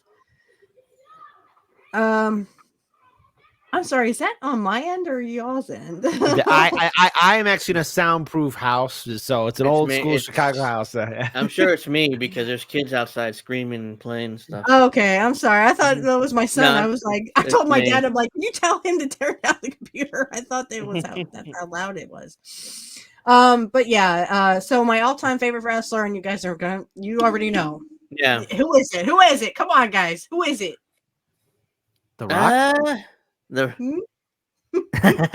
He's right here on my background. The Ultimate Warrior? Hey, No. Mr. Perfect? Yeah. I want another He's shot. Always. He's always. Kevin Nash? Ric Flair? No. Kevin No, Nash. I hated Ric Flair. I was glad he got the door shut on his head. And you know what's funny is Flair admits that was a recreation of what he did to Kerry Von Erich in the 80s. He shut the cage door on Kerry's face, and so they recreated it with Curt, only Curt shut the door on his head. Not in his face. So my Ultimate top favorite wrestler. Ultimate wrestler. All time. Yeah, all time favorite. I can't pick one. I got because every time like because I would say either. I like Sandman, I like RVD, I like Edge. I really liked Rob Van Dam. All right. Undertaker, he was pretty cool. Who else? Oh my goodness. Who else? I liked shoot. Oh, Roddy Piper. I mean, come on, that guy who didn't love him. Oh, Oh, yeah. Roddy Mhm. Piper. I mean, he's the one who educated us about They Live. that's And right. by Yeah. the way, we will be watching that again for a movie night again. We will Oh, be watching good. it again. Yeah, so, but Because my favorite line of all time is, "I have come here to chew chew bubblegum bubblegum and and kick ass." Kick ass. And I'm I'm all out all of bubblegum. out of bubblegum, as he should be. As he should be. He was Simple as good. that. Yes. He was good in So, that movie. oh God, I miss him. I miss him. Yeah. Rowdy, from the window He to was- the wall, we miss you. We miss you, brother. And here's what's funny is he had a funny comment in the Royal Rumble 1991, and I think I shared this with Angel, where he said, I might have said this on my show as well. He actually at Royal Rumble 91 was making a comment on Shawn Michaels, and he said, "Technically perfect. No offense, Mr. Perfect." And like Kurt standing there back going, "Hey, what the heck?" Oh, I'm sure. Gave a crap. I'm sure that Curt Hennig was back there, like watching, because he was in Like- that Rumble too. Yeah. Yeah, he was in the Rumble, yeah. But I mean, I don't think Kurt would have been back there like, "Don't you talk about Mr. Perfect like that," or "Don't you say Wait. something about Perfect." You know like what? that." You know what? I keep on forgetting this. I keep on forgetting this. Hold on. I got hold on. John Stossel. Who was the wrestler who slapped John Stossel? Dr. D. David Schultz. D, Yes, yeah, Dr. D. Yes. Yes. That was I love that he's moment. also up there too. That's called Yeah. Opus hand slap, boy. Boy. I loved it. I loved it. And John being a little Well- punk's like, I think it's fake. And it's like, Oh, really? You think it's Yeah. fake? Yeah, is that Yeah. fake? I Yeah. felt man and slap. Well then, Kit, you're gonna like this. I'm actually gonna share my screen and show you something that I found funny to be, and you might have seen this already, Kit. So I'm going to share my screen, and we're gonna watch something funny if y'all don't mind. No, okay. That's no, all right. man. Okay, so this I is an remember- I interview done remember by this Mean promo. Gene. Oh my I've seen God. this promo. Mean Okay, Gene. so- Mean Gene. Dave the Redneck Schultz, as the fans call you, you see something like this happen, it's got to be upsetting to you. It don't upset me at all, baby. Let me tell you, I think it's great. You know what I mean? If you're gonna go on the hunt, you gotta be able to run with the big boys. If he can't run with the big boys, he should get out. He shouldn't come out here. Last time I was in San Francisco, I went downtown looking for a woman. You know what I This is when Gene I loses mean? it. I wanted a woman. Mhm. I couldn't find a woman.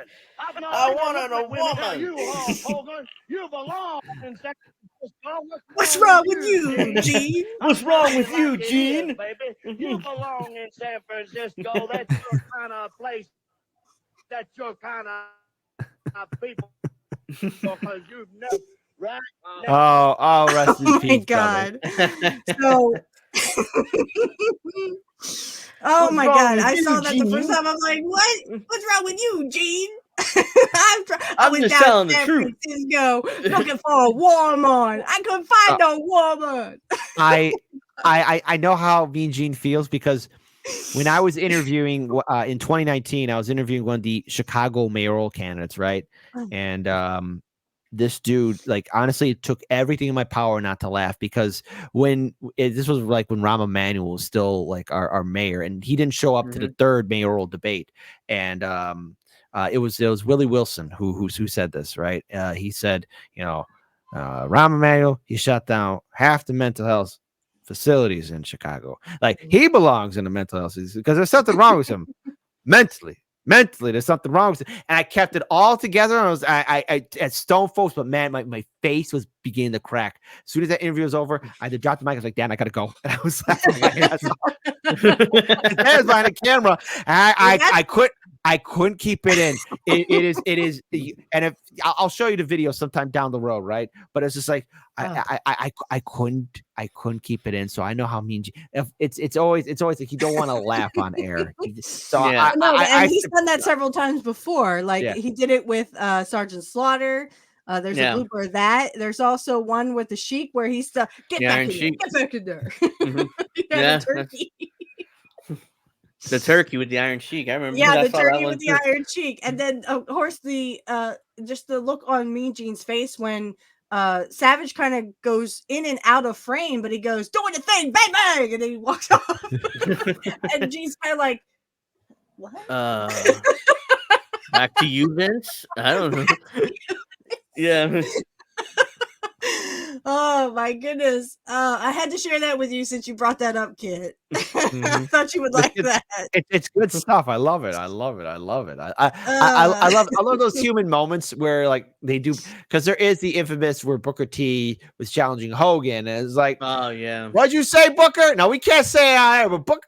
What'd you say? And I like how you realize it. Oh, and he's like, Hogan, goes back coming there. for you. And Coming it's like, for you. or wait, Shockmaster. Shockmaster was the best. You fell right to the floor. He felt Dusty. Shockmaster. Dusty Rhodes had booked that, and they were going to push Shockmaster. Right. And I think I'm not Tugboat, sure. right? What? It was Tugboat, right? The guy who played Tugboat? Yeah, it was Tugboat. And apparently somebody put like a wooden board underneath there, and he didn't know. Nobody bothered to tell him.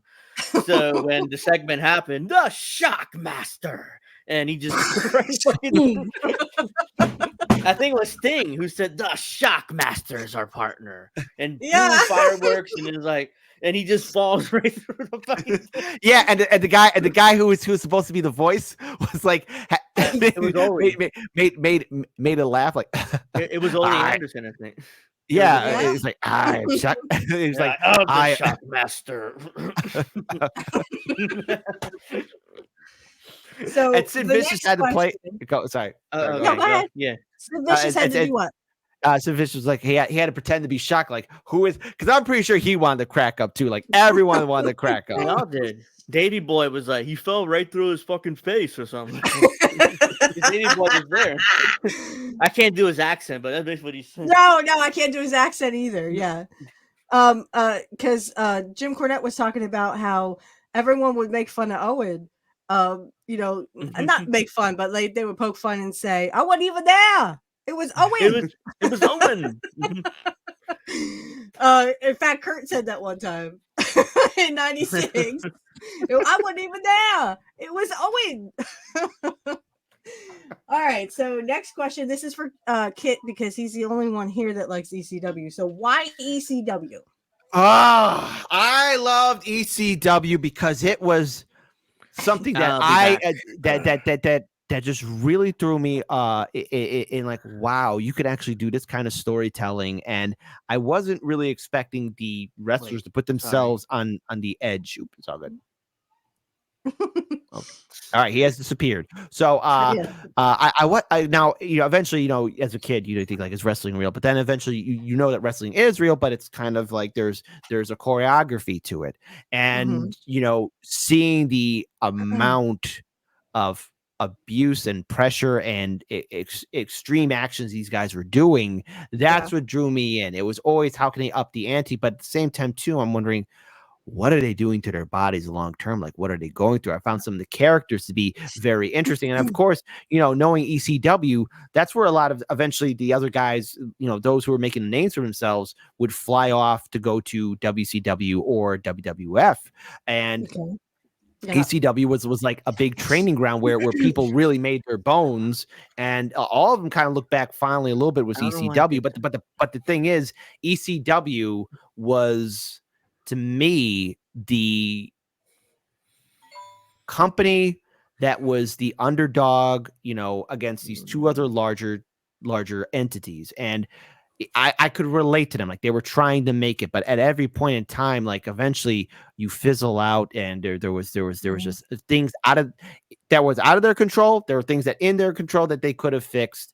I know that Paul Heyman did everything he could to save and protect his business, but at the end of the day, you got to pay wrestlers. He even admits it, I think, in a few documentaries, like, hey, look, you got to pay these guys. You can't have them around here, because all of them were trying to give everything they could to ECW. I mean, Rhino, he was helping out with merchandise and everything else, and they tried to do everything they could to maintain their brand on Spike TV, which I personally think Spike really screwed them over. I think there's a lot of production value that ECW really could have brought if maybe they had extra money, maybe if they didn't make certain mistakes along the way, because everyone makes mistakes. It's easy for me to be an armchair general here, but I liked where it was the training ground where others came up, and all of them always look back at ECW. I look at Taz's story about when he tells Paul Heyman, hey, I got a call from WWF and he's going to wrestle in Madison Square Garden, and Taz is from New York City, and I'm pretty sure any New Yorker, any kid making it up in that city through the rough streets of NYC,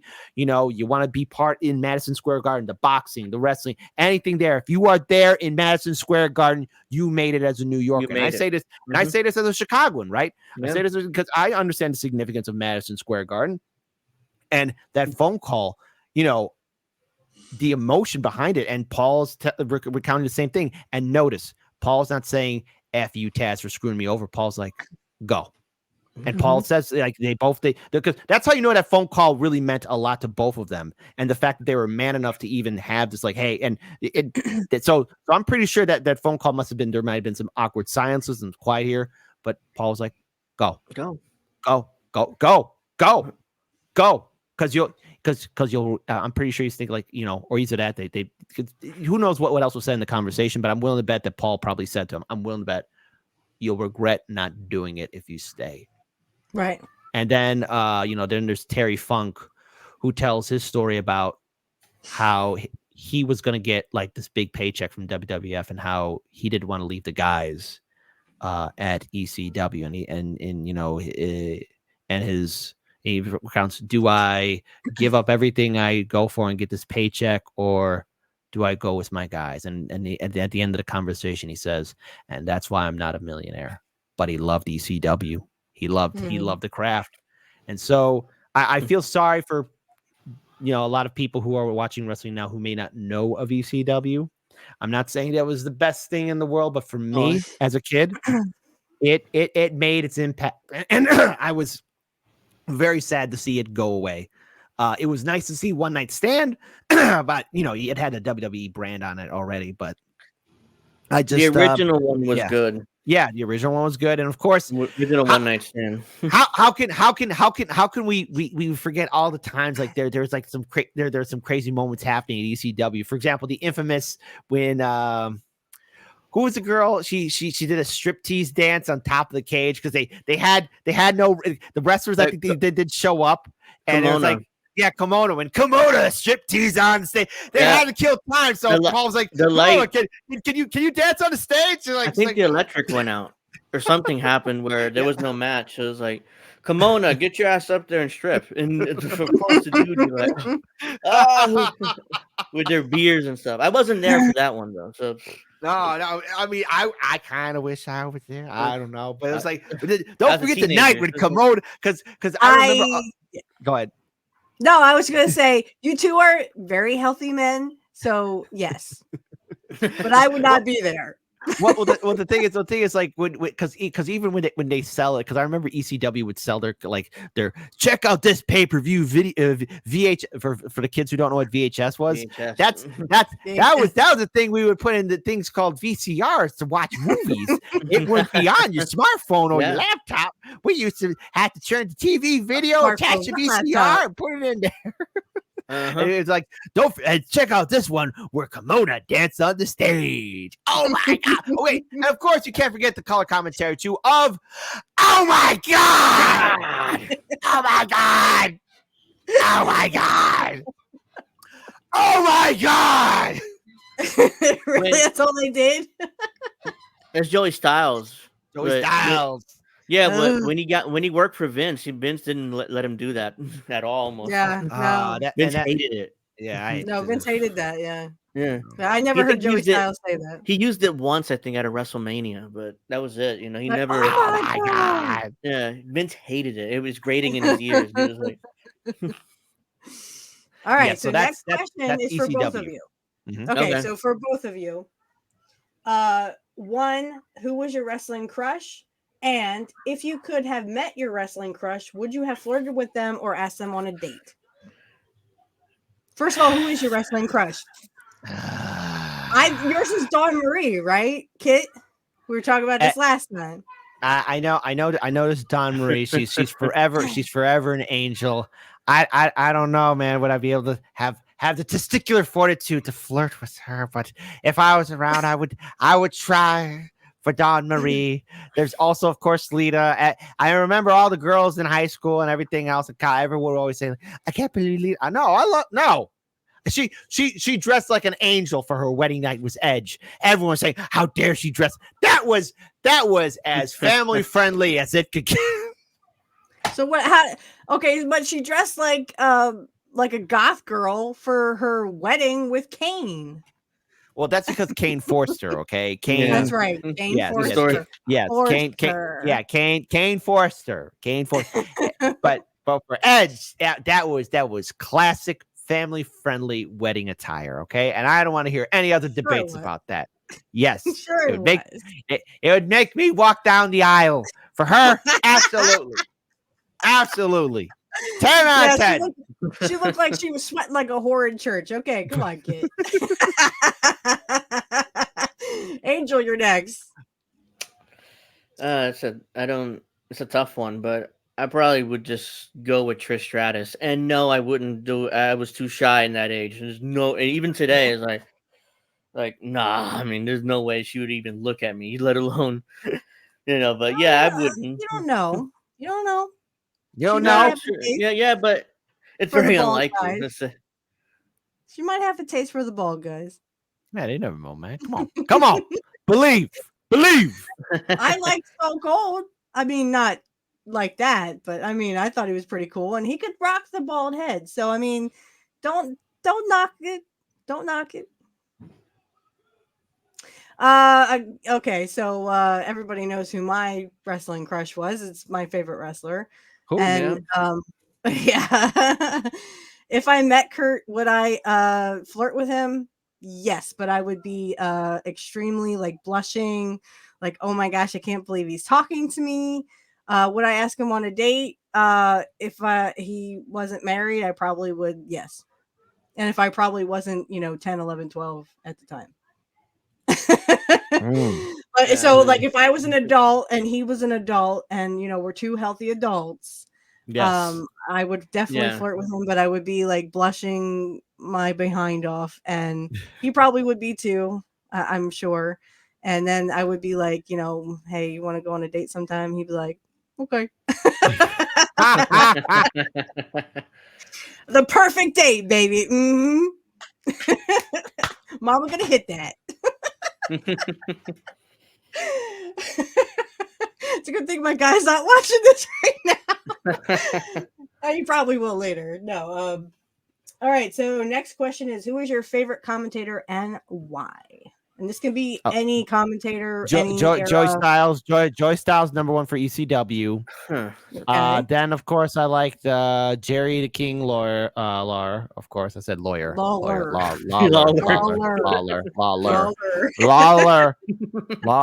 And one more. I think JR. Okay. Yeah. Angel?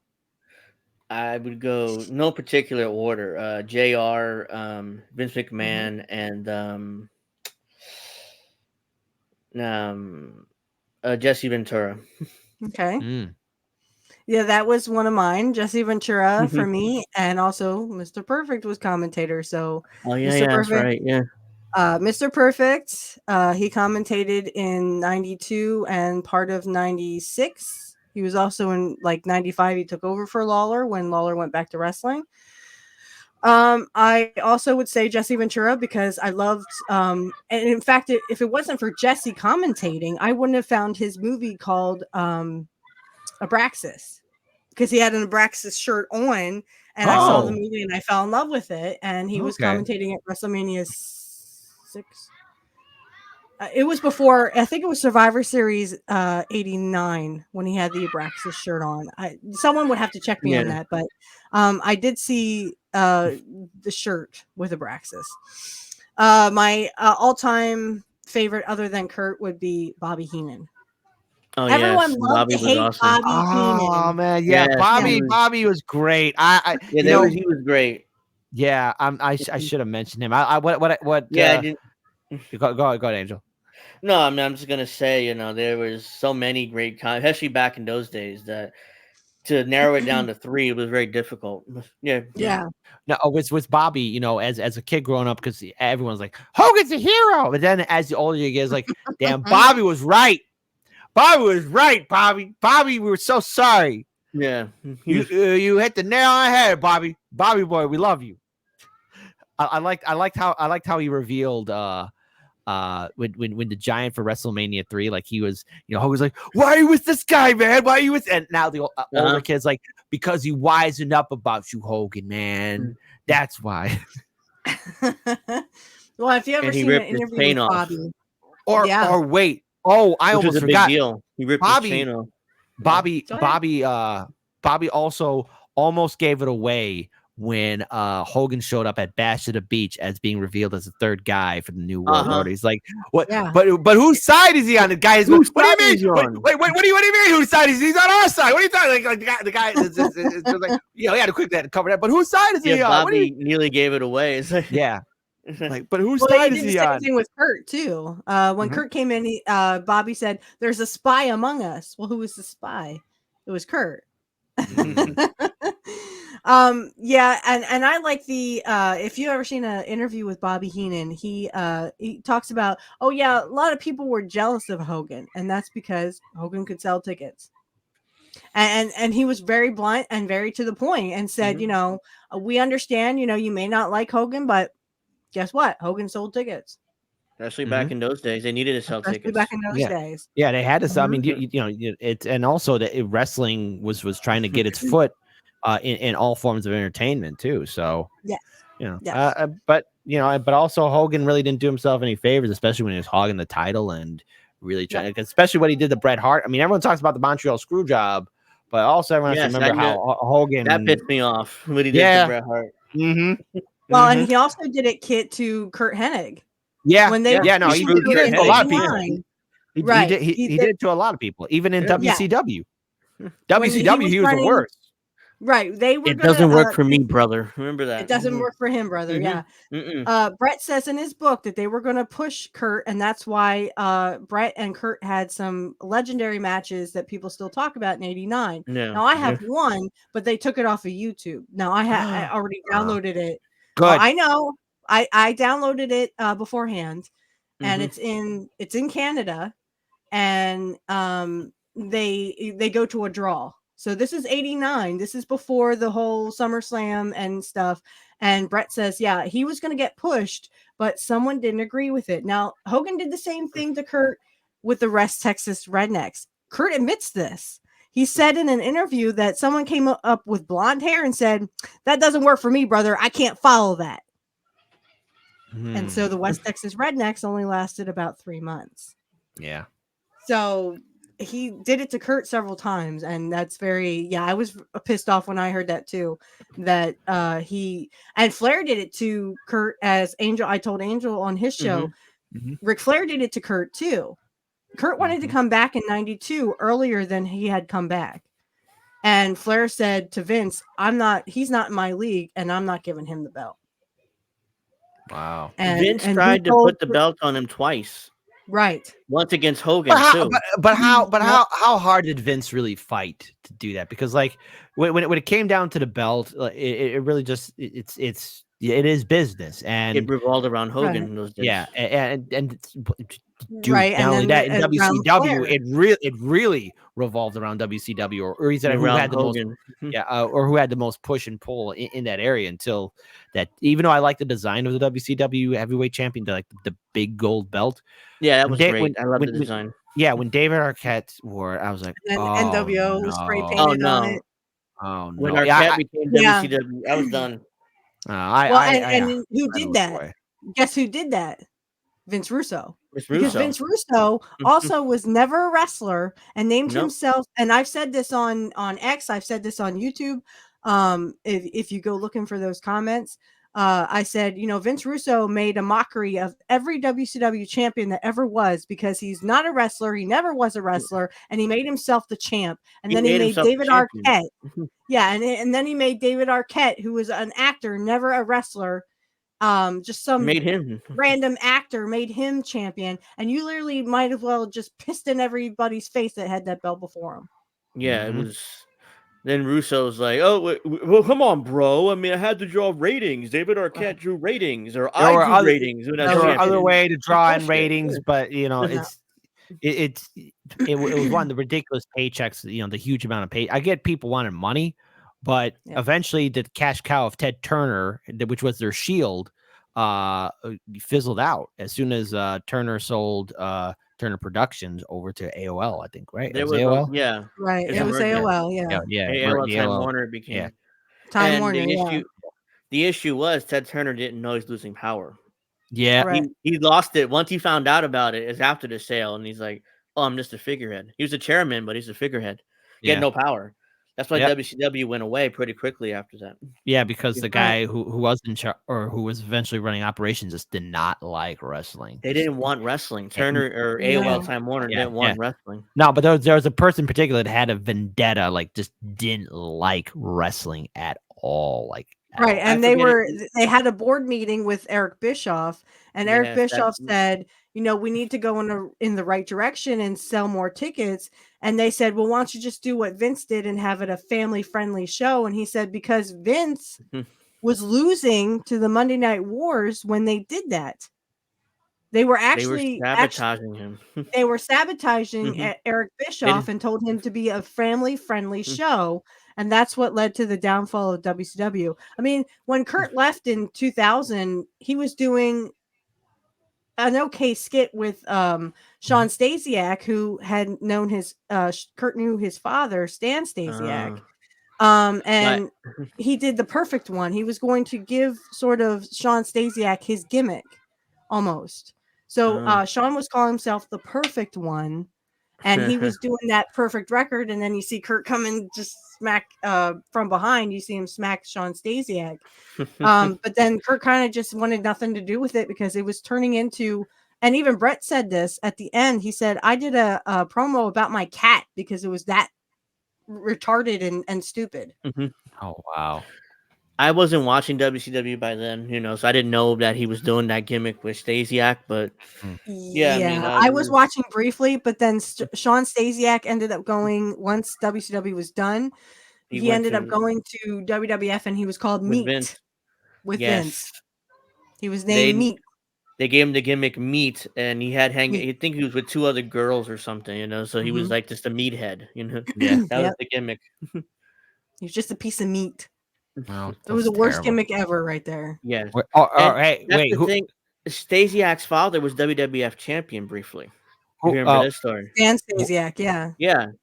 He also worked briefly in AWA, and he was the AWA champion, I believe, at one point. Yeah. Him and Nick Bockwinkel would take the belts back and forth. Yeah.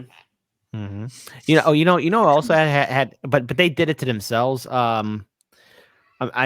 His name is forgetting. His name is slipping out of my mind, but Saturn, right? Where he attacked, where he Perry really Saturn. puts it Perry Saturn, yeah. He put somebody in a coma, or really hospitalized him or something like that. And then Vince said, "Hey, you know what? From here on out, you're going to be talking about Moppy." Yeah, you're talking about Moppy. Allegedly the jobber, was hitting him too hard for real, and there was some move he got a punch, and he got pissed off, and then he punched him for real a few times and shit canned him out of the ring and landed right on his head.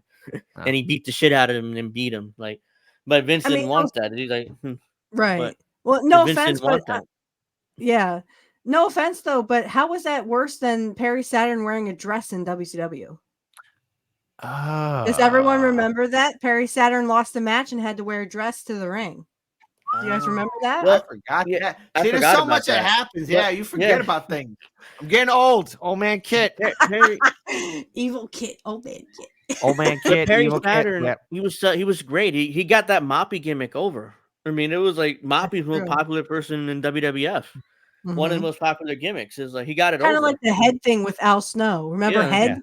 Yes, yeah, that thing he would just go like this with. That was a Vince thing. Yeah. I didn't like Al Snow. Sorry, Nah, I mean, I couldn't get into Al Snow. I couldn't get into. I did like Terry Funk when he faced Mick Foley, and then Mhm. Austin was commentating, and then Pat Patterson was the ref. And I just like what Austin. Wasn't he- He's like wasn't he Chainsaw Charlie then in WWF in that that run? was. It was no, that was after. That was after. Oh, okay. Yeah. I remember he had a run But as they were the Chainsaw tag Charlie. team. Yeah, they were the tag teams, and New Age Outlaws faced them in a steel cage, and then they lost the belts. Yeah, And they were chanting. The fans were chanting Austin, and Mick Foley kind of ran with that and said, you guys were chanting another guy's name. They weren't even chanting my name, and that's why he turned into Mankind. Or no, he turned into Dude Love, who turned on Love. Stone Cold. Yeah. Yeah. yeah. Yeah, it is. Dude Love, baby. I like Cactus Jack. Oh, bang Bang bang. Who didn't love? I didn't understand Mankind at all. Forgive me, but I love Mankind. you love Mankind. I thought I always thought it was like, geez, it would be the last person I face off against the Boiler Room. But the greatest match ever, I think, it was on SmackDown when Triple H had to face like 4 or 5 different wrestlers, and one of them was a Boiler Room match against Mankind. And Hunter was like, okay, and he's in here, and he's like, okay, this is what I gotta do. Hey, when is he gonna come through the store? And the referee is like, he's already inside. And Hunter looks around like, what? What? And then Hunter starts, and then Mankind says, Hunter. He starts chasing him. If somebody did that to me in a Boiler Room, like, ah! and then it turned out massacre. like, okay, when's he coming through those doors? And the rest like, he's already inside, and closes the door. And closes the door. Or when Mankind fought like the different or had to fight Santa Claus, and then he had to fight like 5 different Santa Claus. Like, hey, listen, man. Hey, listen, Santa Claus. I don't want to be put on your naughty list. You need to get out of this Boiler Room. I'll take the loss. I can't have this. And then like he was jumped by 5 other Santa Clauses. All right, next question, guys. What was your thoughts on the Montreal Screwjob? Speaking of, were you shocked by Vince's interview where he said Vince McMahon didn't screw Bret Hart, Bret screwed Bret? Can I shoot first? Yeah, go Sure. ahead. Obviously, this is a business, and there was the concern of now. Obviously, we already talked about Vince, so we're not going to bring him up like anything else. But when it comes down to your business, and you have a rival company, WCW, and you have billionaire Ted, backing them up. This is when WCW was on the rise, and when the women's champion drops the WWF Women's Championship belt on trash on WCW on air, I don't care who you are. If you are the business owner, if you are the owner, you want to do everything you can to make sure that your championship belt, that the front card heavyweight championship belt, doesn't end up like that. And he was having his back and forth problems with Bret Hart. Now, Vince wasn't doing himself any favors by doing the back and forth game. And Bret, I think, at the end of the day, he was trying to do the best for his family, but a real conclusion, a real thought had to come into his mind of, okay, if I'm going to be with this company, here's what I need to do, and to sign it. And if he lost the heavyweight championship to maybe Shawn Michaels legitimately or whoever else, I think Vince wanted to find somebody who wouldn't walk away even if he brought them in. But because Vince is also a rich person and rich people are cheap, he kept playing this game, dragging Bret Hart along. And Bret wants to do everything he can to put food on his table for his wife and his kids and his family and making sure he lives the best life. He wasn't going to sign anything. So I look at it as both we're playing this game, but if anybody who's really went over the top, I think it might have been Vince, because at the end of the day, Vince, that was your heavyweight championship belt, and you could have done so much to just, instead of doing that screw job, you could have got your legal team or other people just to take that championship belt away from. If you were that concerned about it, maybe it would have brought some more legal troubles to you, but there wouldn't be the scar of the screw job in the world of wrestling. Now, I could sit here and say, what if, but that was your fucking belt. And if you're scared about it, if you're frightened that Bret's going to do that on WCW, well then, motherfucker, that you should have done whatever was necessary perhaps legally at your time to secure the belt then, or either that, make sure that Bret didn't walk out with it. But then think also what Bret Hart would have done. He would have been like, well, I'm going to walk out. And then he could have publicly shamed WWF on WCW on air. So there's no right answer. But if there's anybody who I want to kind of give a middle finger to, it's Vince, because Bret Hart, we love him. That's why. All right. We love Bret Hart. Yeah, I don't see it that way though. Because I agree with Jim Cornette. Jim Cornette said, I don't think it was Vince didn't trust Bret, because Bret would never have done that. I think Angel, you don't think he would have done that? No, I don't know, man. Zero chance. I don't know, man. Zero chance. I don't know. No. I don't know. Bret Jim wasn't Cornette Alundra Blaze or Medusa. Yeah. Jim Cornette said that Vince did not trust Eric Bischoff. And that's because when you say, oh, I have the WWF champion, the WWF champion is coming to WCW. And if Bischoff he had done that, right, Bischoff would have done it. Bret Hart would not have. Well, the thing is, I wonder what he would have dangled in front of Hart to say, hey, bring the championship belt. Because the thing is, at the end of the day, it's all about money. And sometimes, if you want to have the security for your family or something like that. And Ted and Vince had a rivalry. You don't think Ted would have? I mean, I like to think that Bret had. I agree with you. Like maybe Bret had like this integrity of not doing that, but you never know if Ted or with Eric Bischoff saying, hey, you do this for us because we want to really screw Vince. And I'm pretty sure there was a lot of people who wanted to see that happen to Vince. I mean, we could what if, but I don't know, man. I don't know, man. What do you say, Angel?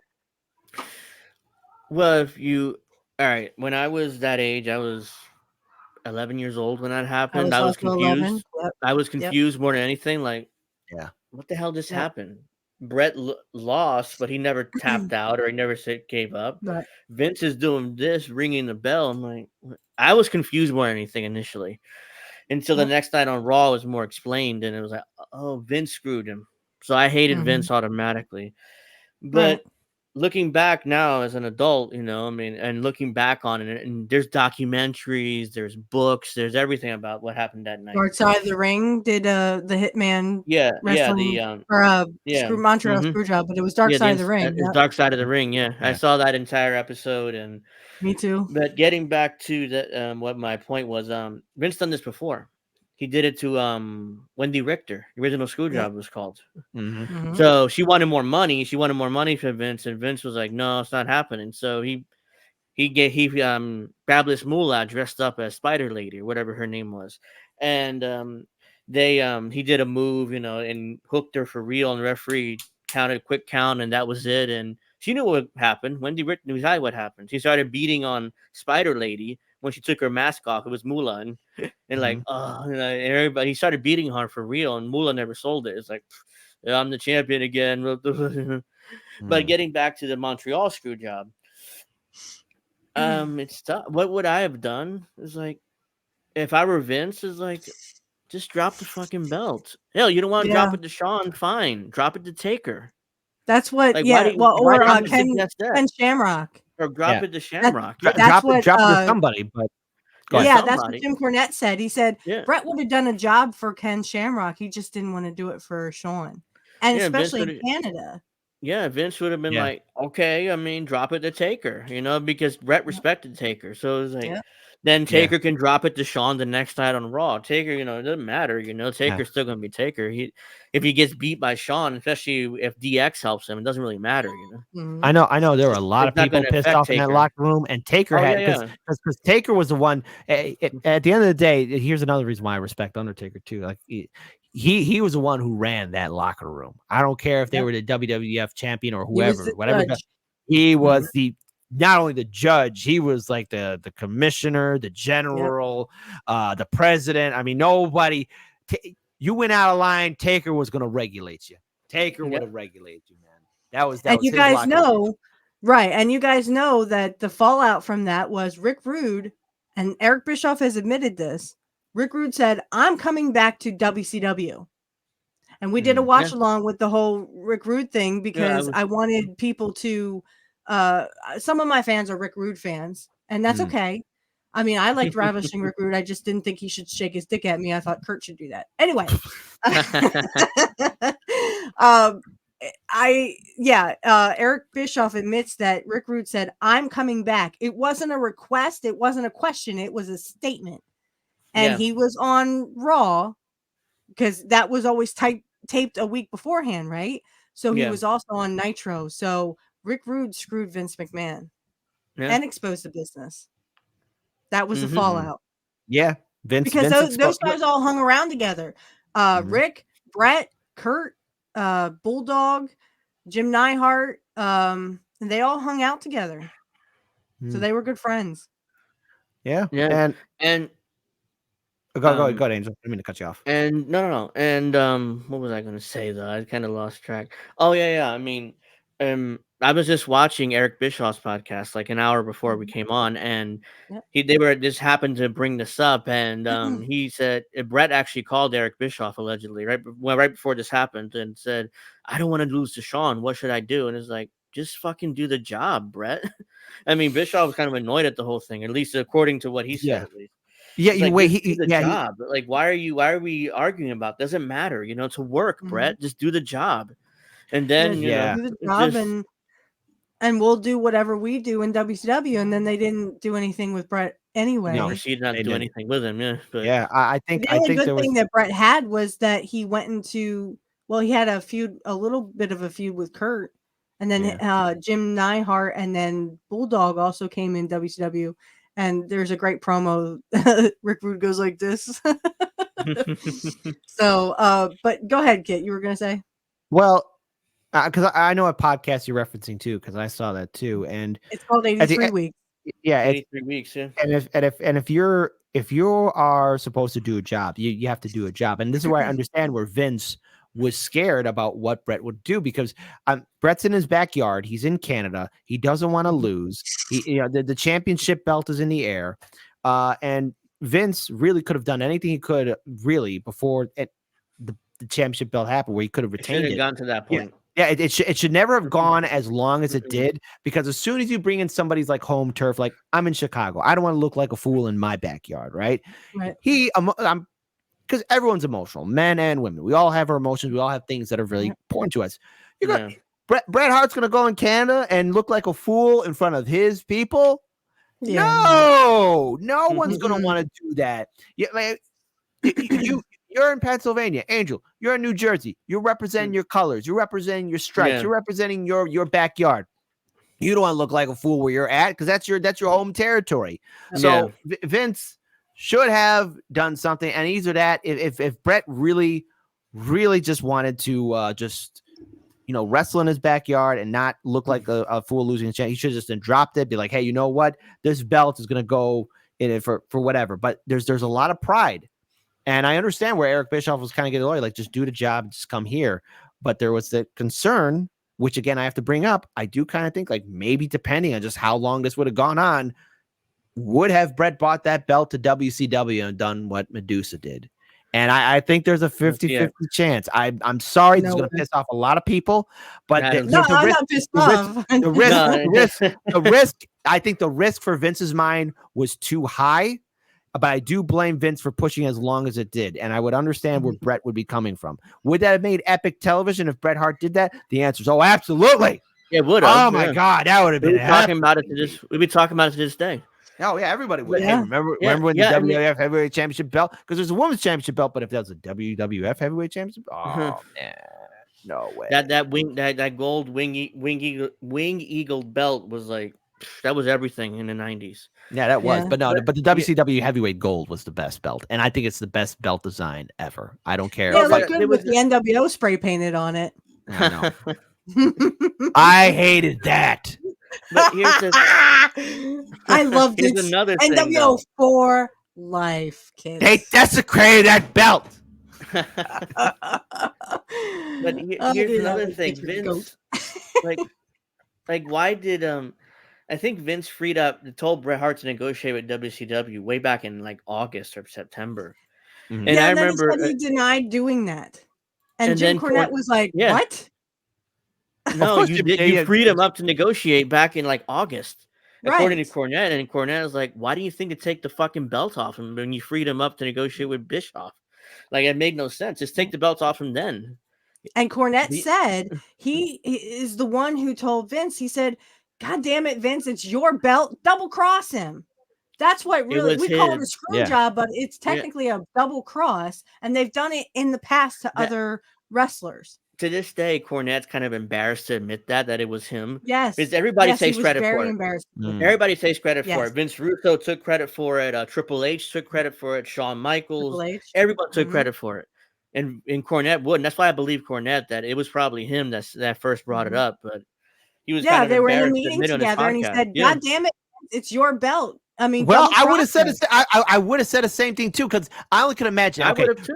Eric Bischoff is getting annoyed with Bret Hart, right? I only can imagine how maybe Vince McMahon was talking to Yeah. Jim or anybody else, and they're probably that was Jim's like breaking point, like, Jesus Christ, what the F? You keep on bringing this up 20 times. You keep saying the same thing. So he probably did blur it out. He was like, God damn it, Vince, that's your belt. Double cross or get Double it back, cross him. whatever. Simple. But Jim also said that he just kind of blew it off, and Vince said, Yeah. "Yeah, okay," Vince and blew it then off. move on to moveon.org. That's basically well- because Jim was like, Vince probably thought it was really silly. Now, just want to get this point in real quick that Jim says, according to Jim Cornette, and Angel, you can agree with this, that he said, "Vince, do you have an ending for this match?" And Vince Yes, said, I do. "Yes." Now he did not elaborate. He Nope. did not elaborate and say, Mhm. "Okay, what's the finish, Vince?" He just Vincent said, "Okay," and went about his business. Cornette never asked. He was, okay, that's all I needed That's to right.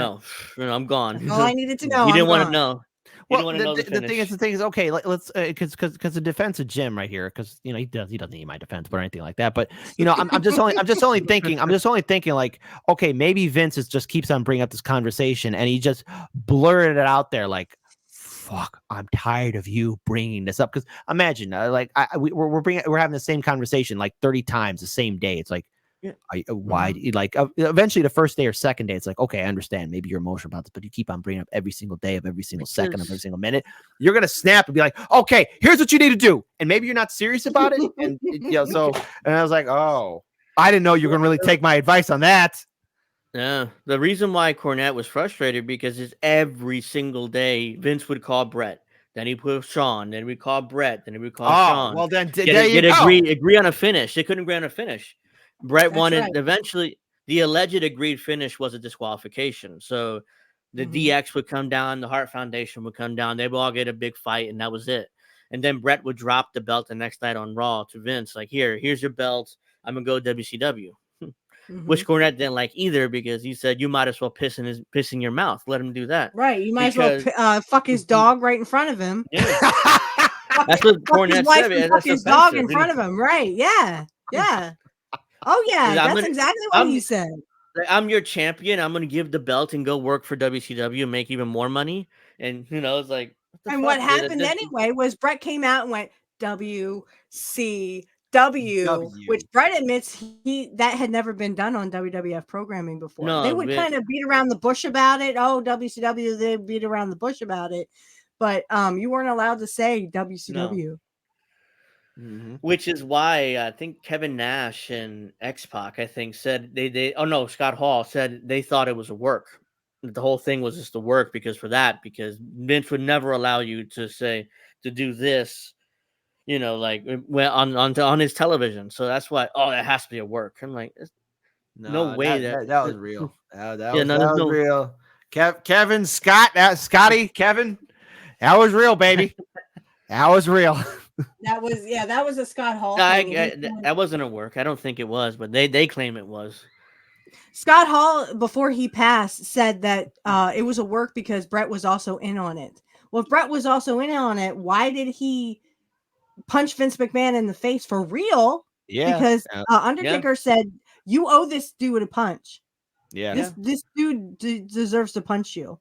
That was Undertaker that said that. The next night on Raw, Vince had like the shiner here, like, he get punched in the face. I didn't know this background at the time. He must have got punched in the face. And that's when the whole Cornette Brett screwed Brett. Yeah, Brett screwed Brett thing. Vince cut that promo. Right. Yeah. And that's created that created Mr. McMahon character. And off we go, you know. Right. Jim, what did Jim say, Angel? He said he thought that Vince He'd be the McMahon thought that babyface. He'd be he the was going to be a babyface. baby That's face and Bret ridiculous. was going to be the heel. But no, it backfired on him completely and he became the heel. Hence the Austin versus McMahon was Vince was brought like, into fuck it, I'm just gonna existence. go with it. Yeah, I'm just gonna go with fuck it. it, You know? I'm just going to be a heel then if no one's going to cheer me for getting rid of this bad person who was supposed to be Bret Hart. But the fact Yeah. that and every time, Angel, I think you remember this. I'm sure you remember this, Kit. Every time Vince would go to Canada in the 90s after the whole Montreal Screwjob, they would scream, "You screwed Bret! Dude, You Brett, screwed Bret! You screwed Bret!" And he'd be like, "Yes, I did, and I liked it." Remember that?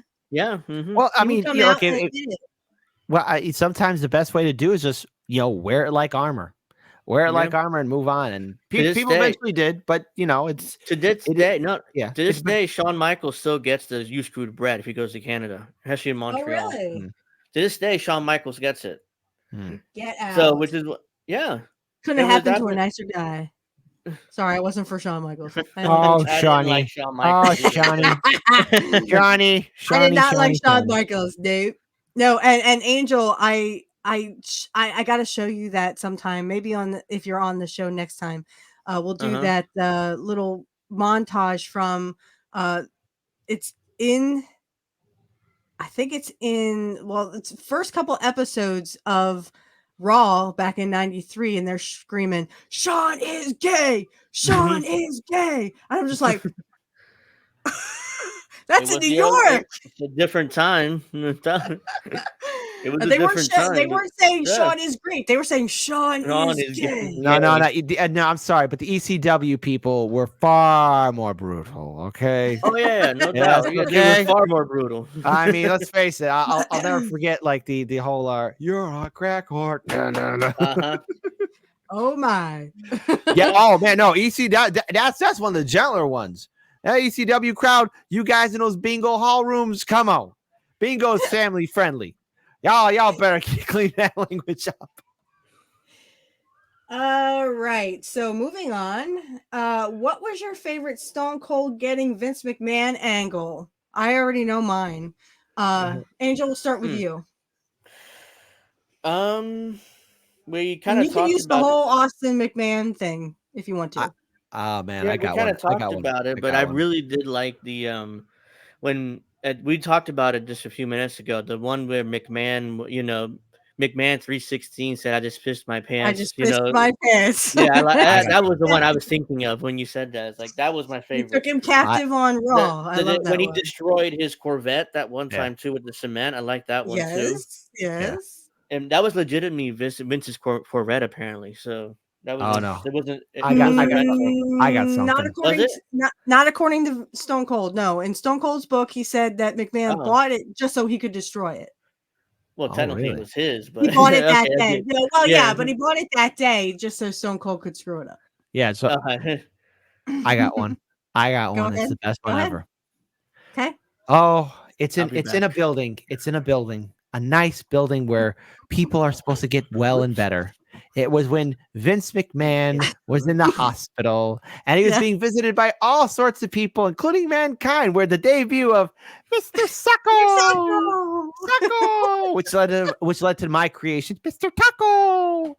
Mr. Taco. Anyways, it was when Vince was like, "Nurse, you keep doing these tests, you know," and he was kind of worried that Stone Cold was going to show up, and then all of a sudden, and she said, "Well, doctor, are you good?" And all of a sudden, you hear that Austin accent, that Stone Cold voice. I'll take it from here, nurse. And Vince is like, Southern accent. It's like, come here, so he starts beating his legs, and you hear with a bedpan. Hits it with a bedpan, and then like you hear the machine, like first was the heartbeat, like the escalated heartbeat, and then beep, says, here, clear. Bedpan McMahon. Yes, great comeback. 10 out of 10. That's the best one. Or when he interrupted when Mike Tyson was in WWF. Okay. Yeah, because Mike Tyson, the baddest man. You're insulting Stone Cold. Yep. That was a good one. That was definitely a good one. Or what else is there? It wasn't Vince McMahon, but it was Triple H, and it's Okay. for talking about Stone Cold. It was on SmackDown. It was on SmackDown. I remember. And as a kid, this is when. Okay, so my mom, she used to work retail back in the day, and so she was coming home late from work, right?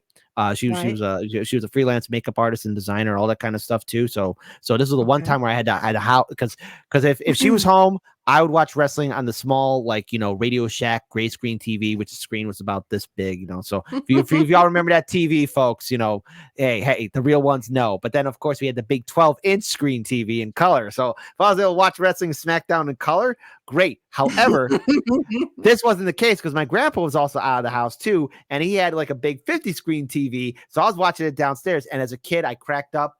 It was Triple H. He had the belt. And he keeps knocking on the door. China, open up. China, what the hell are you doing there? China, and the door opens up, and Triple H is like, and he's like, and Stone Cold comes out, starts beating. That was great stuff right there. So it wasn't a Vince McMahon thing, but it was Triple H. So, but what's Stone Cold? But it was still a Stone Cold thing. My favorite ultimate. I would have to say the hospital as well, since we're doing multiples. Only because after that, JR comes up with you hit me with a bedpan McMahon. I love that. And you humiliated me. You humiliated me. You stuck that defibrillator up my. Because you remember, you're like, this is going to hurt you a lot more than it's going to hurt me. Because I was you were full of shit, Vince. And oh, yeah. But my all-time favorite would be the Austin versus McMahon in a steel cage. St. Valentine's Day Massacre, baby. That was great.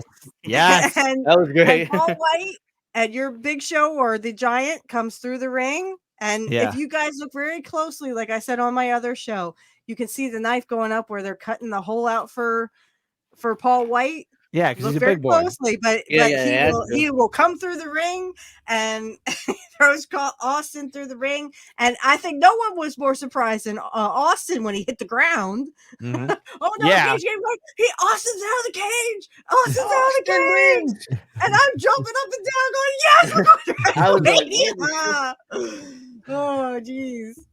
But yeah, it was Austin versus McMahon in a steel cage because he beat Vince McMahon's ass. Yes, and everyone was loving it. Right. And everyone remembers when if you watch Vince, he jumps off and falls into the table. And Shane, they did an interview with Shane McMahon, and Shane said, oh God, he's gotta be dead. We thought he was all dead backstage. Because he doesn't usually take those bumps. Yeah. If you watch, he legitimately jumped back. Yeah, he jumped back. Yeah. He didn't just fall off the cage. He jumped back to go to the table. He jumped into the cable. Yep. And his back hit right on the corner. It's like, it's like, yeah, that had to hurt. Watching that bump is like, ooh. Yeah, that's a brutal bump for him to take. They did an interview with Shane, and they said, Shane said he's got to be dead. He's got to be dead. But he wasn't. There's just no other way. Anybody wasn't. Yeah, he survived. And that's when Austin, you could see Austin kind of go, "Okay, you ready, kid?" Like he buries, kind of like Curt. When Curt talks to someone, they bury their face into the hair, where they get really close to him, and you can see their face is no longer in the view. I think Austin, when he was giving that lip service, he's like down and like this, and he's talking to Vince, and when he was saying, he admitted in his book that he was saying, "Hey, good job, kid. You're doing a great kid. You're doing great. Great job, kid. Good job, kid." To Vince. So here's a great one. What's your favorite wrestling hold or move, and why? I have several. Hold or move. I have several. Well, I mean, I like the X Factor. I like the pedigree. There was pedigree. Come on. The Tombstone. Hated Triple H. Tombstone. The Stunner. Rock Bottom. I like the People's Elbow. People's Elbow. People's Elbow. I like that. Do you know why that was made? Do you know why the People's Elbow was created? Oh, yes. I do. No, To make no, the no, no. Undertaker laugh. Yeah, let's make the Undertaker laugh. It was to make the Undertaker giggle at It was at a ringside, or rib. in the It was ring. basically a rib. It was a rib. Yeah, basically a rib. Go ahead, Kit, if you got some more in there. I do. There was Rikishi's Oh, rear end, come of course. on. That was funny. That was a little funny. And then there was, of course, I forgot for tag team champions. I like Too Cool with Scotty with the worm. Geez. Brian Christopher. Yes. Yeah. So Brian Christopher, who was Lawler's kid. Yeah. Yeah. They would always scream that. You're Lawler's kid. Lawler's kid. Or Everyone's like, Yeah. or the 3D with the Dudley Boys. Devon. oh, jeez. Get the table. Devon! Get the tables. You gotta get the tables. You have to get the tables, man. The tables, man. The tables. Angel? There's a lot. I love the Stone Cold Stunner. The Tombstone was great. The Sharpshooter, Bret Hart Sharpshooter. I just wanted to say that Sting's Scorpion Deathlock was basically a ripoff of the Sharpshooter. But yeah, his was nice too. That one. I didn't like Brett any of the- admit that it wasn't? That he was just I don't- looking for a move? And it was actually don't- Sting's first. Oh, I don't know. I thought Sting ripped it off of Brett first. I don't know. Mm-mm. The other way No, around. I think Okay. Brett admits that it was actually they were just looking for a move because Brett didn't really have any finisher submission moves, and they went and said, "Well, Sting's doing this. Why don't you do something like that?" Oh, okay. Well, Mm-hmm. that's something new. It's still a But good I move. liked it. I admit it. Yeah. All right, Sharpshooter. I didn't like any of the Rock's moves. They were kind of lame. Like Rock Bottom was lame. The I People's wasn't Elbow was really- lame. What? Who didn't Really? love the Wasn't- people's that elbow? was not- I can't. I didn't I like the couldn't- people's elbow. Stupid. I I- like the people's elbow. I was It had its charm. It's like the people's elbow, and people would be screaming and chanting. That'd be great stuff. I was like, I liked I got caught up with the Rock. I liked him, but I was like, really, that beat him? That Yeah, Rock that Bottom beat beat him. him? Yeah. People's elbow beat him. He barely touches him with his elbow. Wait, Okay. The mandible claw was to Mr. Sacco, of course. Yes, That was okay. I didn't mind that. I didn't. That was fine. Yeah. Yeah, and it's kind of like it was like a ripoff of Carrie's. Carrie would do the mandible claw where he just grab you by the face like Yeah. this and like squeeze. And It was the and Von Crush Erich had claw. something like that. Mhm. Yeah.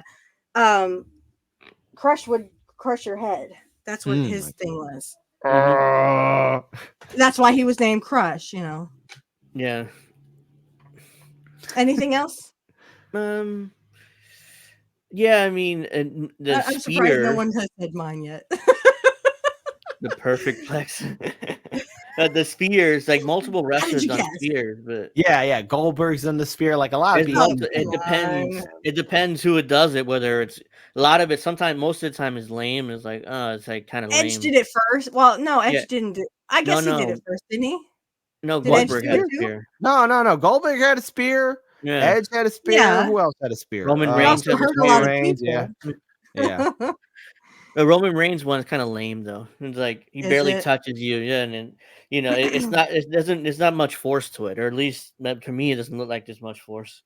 It's more like, oh, I got you, go down 1, 2, 3. It's like, Well, not yeah, but Goldberg, you have to understand, he came from football. He wasn't a good wrestler. he He was wasn't good. barely a wrestler, and his Yeah. streak went on way too long. Not to mention they pushed him to the moon Yeah, where I- they left I others remember- behind. I remember Scott Hall saying in an interview, well, they were chanting Goldberg sucks in the arenas, and he was like 160 and 0. So this beat him, why don't you go ahead and beat this guy so we can, get him over again as a babyface. So eventually they beat him. Kevin Nash beat him, I think. Yeah, with a taser. Was a little Yeah, taser. Scott Hall used a taser on him. Yeah, Scott Hall used a taser I on think him. it was a And they had to Starcade or pipe in that something. Goldberg chant. They had to pipe it in. Yeah, because they were saying fans were Goldberg sick of it. sucks, and Mhm. it went way too long. Yeah, they were sick of it. They were really sick of him. Well, also, I think when Goldberg got the heavyweight championship belt, like on just a regular show, it should have been a pay-per-view. That was another Yeah. dumb thing that WCW did. Because can you imagine how crazy that would have been if he did it on pay-per-view? That would have been earth-shattering. Goldberg and Hogan should have been on pay-per-view. I don't Yeah, know why definitely. WCW did that. I was like, oh, holy shit, they gave it away for free? I'm definitely watching that main event then. Yeah. Because it's like, I couldn't believe they gave it away for free. That's a pay-per-view match, pay-per-view quality match, Goldberg and Hogan. And Hogan wants to do the job. I was shocked too. Hogan did the job. Yeah, seriously. But maybe that was politics on Hogan's side to eventually get tired of Goldberg, because people were foaming at the mouth like, hey, could Goldberg get the championship? Because that was when his hype was still up and no one he didn't talk when he didn't talk, like he was always escorted out by the police and everything else. Probably, Hogan was like, okay, I'll give it to him. Eventually people get tired and I'll get the belt back again. Yeah. Hulk was a master politician. Yeah. Look what he did to. Well, I don't know if you guys know this, but he did the finger point of doom. Yeah, that was after. But he did. That was after. Yeah. When they were messing around with the NWO, they split it up, and then they got it back together, and then they were kicking people out, and it didn't make any sense. But Hogan did exactly what he did to Vern Gagne to Vince McMahon eventually. So it was like sweet revenge for Vern Gagne, because he kind of Hogan screwed Vince, and ended up going to WCW anyway. Yeah, that whole drama in WrestleMania 9, when that pissed me off too, because Bret was the champion. Yokozuna beats him. Okay, fine. And I wasn't surprised. I thought Yokozuna would win because he's so huge. But then all of a sudden, here comes Hogan. He's like, oh, Yoko's cheated. Mr. Fuji threw the powder in his face. The powder. Then Bret comes out. Bret's like, go, Hogan, go. And he's like, he didn't want to say that. Bret told him, like, I didn't want Hogan to be the champion, but that's what I didn't want Hogan to be.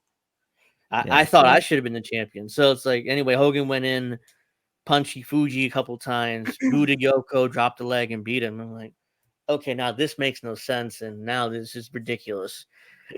And then Hogan didn't appear again, so he dropped the belt to Yoko at the King of the Ring and never saw him again. So because Hogan ended up going to WCW anyway, and that's what Vince didn't want. But Hogan knew if he wasn't going to be champion, why should I stick around? He didn't want. He didn't want to do that. He was supposed to put over Bret at SummerSlam that year. He was supposed to put over Bret, clean, according to Vince. Oh, he's gonna do it clean, pal. Don't worry about it. This is Hulk Hogan. He's not gonna do anything clean. Like, I don't know why he's trying to convince Bret he's gonna do it clean. It's like, you're gonna beat him with the sharpshooter, pal, right in the middle of the ring. It's like, Hogan is not saying I quit or I tap out. I mean, if Hogan ever tapped out or quit? He wouldn't do a job. Yeah, I don't think he wouldn't do a did. job. I don't think he would. I don't think so. I don't remember him tapping out or saying I quit to submission. Yeah, not when he was yellow and red. When he was in the NWO, he lost 3 times to Piper by passing out from when Piper put him in the sleeper. Out. Yeah, he would pass out. He wouldn't actually say I quit or tap. But... Wait. Also, when he lost the belt to Lex Luger too. When he the torture rack. The torture rack. He actually did give up. Yeah, but he wouldn't have done that when he was yellow and red. When he was the Hulkster, no, he wouldn't have done that. Mr. America. Remember, he was Mr. America. Oh, that run was bad. That was the worst Hogan run. He's like, I don't know who idea that was to put him under that mask, but it was stupid. I'm not sure it was Vince or it was something he wanted to do, but that was bad. It was like, and there's a whole story behind that only Vince knew he was Hogan, nobody else did. I'm like, he has the same handlebar mustache. It's obvious. Same everything. Everybody knew it was Hogan, and nobody knew who the Patriot was. That was some guy, the Patriot, but everyone knew what Hogan looks like. It's like, how could you tell that the blue blazer was Owen Hart? Because I know what Owen Hart looks like. It's Owen Hart. Yeah. Rest in peace, Owen. God, man, when that happened, we can do a whole episode on what happened to Owen or the Montreal Screwjob, or we can do whole episodes on those things because those are like hour-long conversations. Yeah, hours. Yeah. Well, my favorite moves, and you guys already know, one of them is the perfect plex. Why? Because it was perfect. It's perfect. Yeah, it was perfect finish. Perfect. But he also finish. had some. That's right. He also had some other moves that they just look like fun when he does them. So everyone knows that he did that running snap mare, and he would snap your neck back. Love it. Would love to know how to do it too. There's something else that he brought from AWA because it was done to him in the AWA. It was called the Indian Deathlock. And it looks like a figure 4, but it's different. Yes, It's not the figure 4.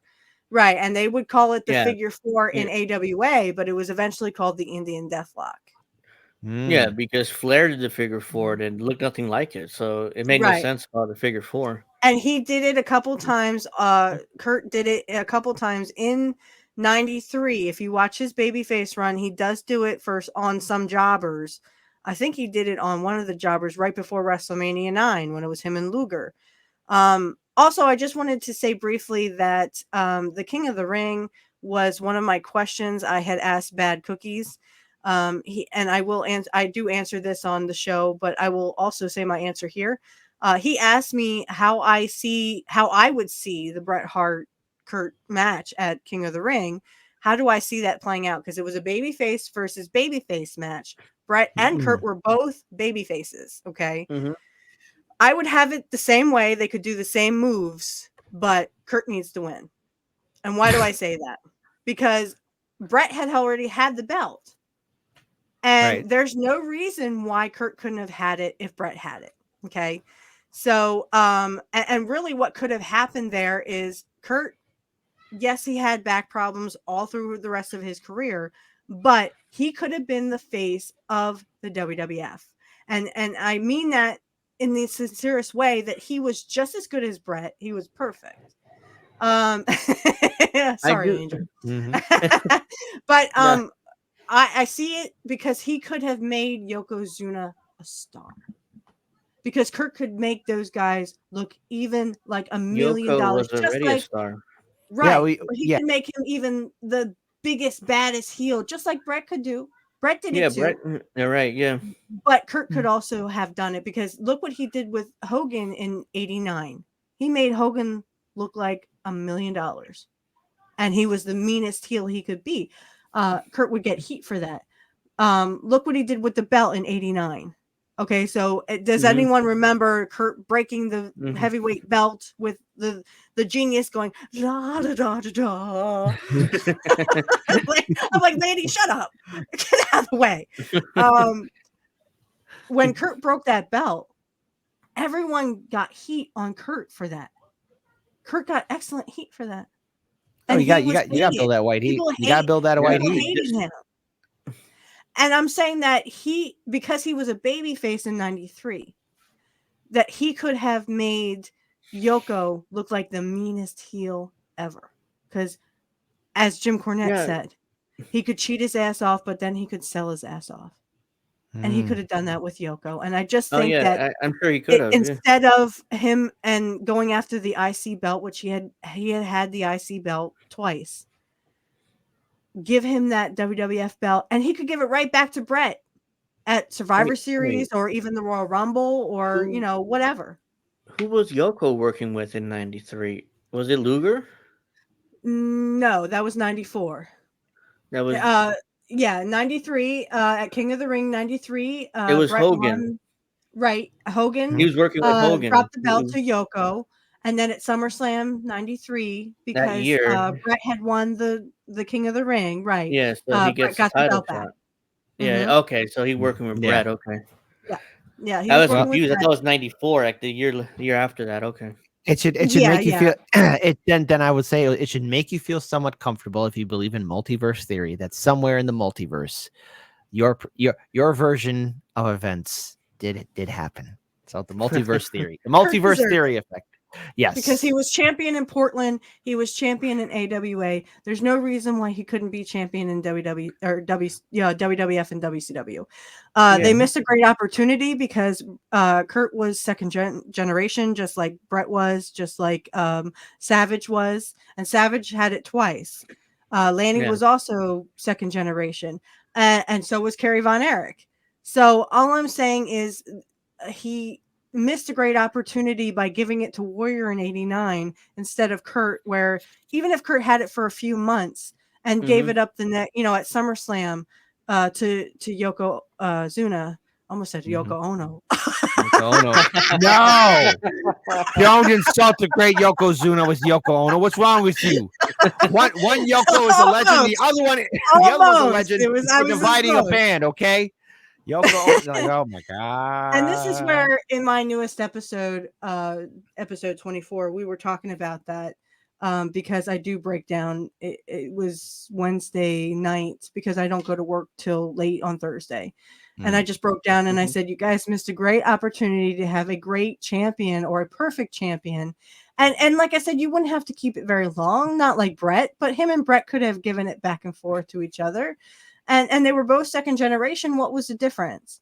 I think, and someone said that, oh, well, Curt was, his back was bothering him. Yeah, well, he gave 110% with He Brett. still worked through it. He still worked through it at 91 when he gave Brett the Intercontinental Championship belt. Yeah. Oh man, Yeah. that was So that that's was how I another would see it beautiful belt going out. design. I like the Intercontinental belt design. That belt design was. Yeah. Today's belt design is kind of lame. And it It's was like perfect on the waist of Curt. Today's design is kind of lame. Yeah, no, they're all like not impressive. I mean, the big gold belt, I loved it. I know I might get a lot of. Go ahead. Right here, where is it? Over here.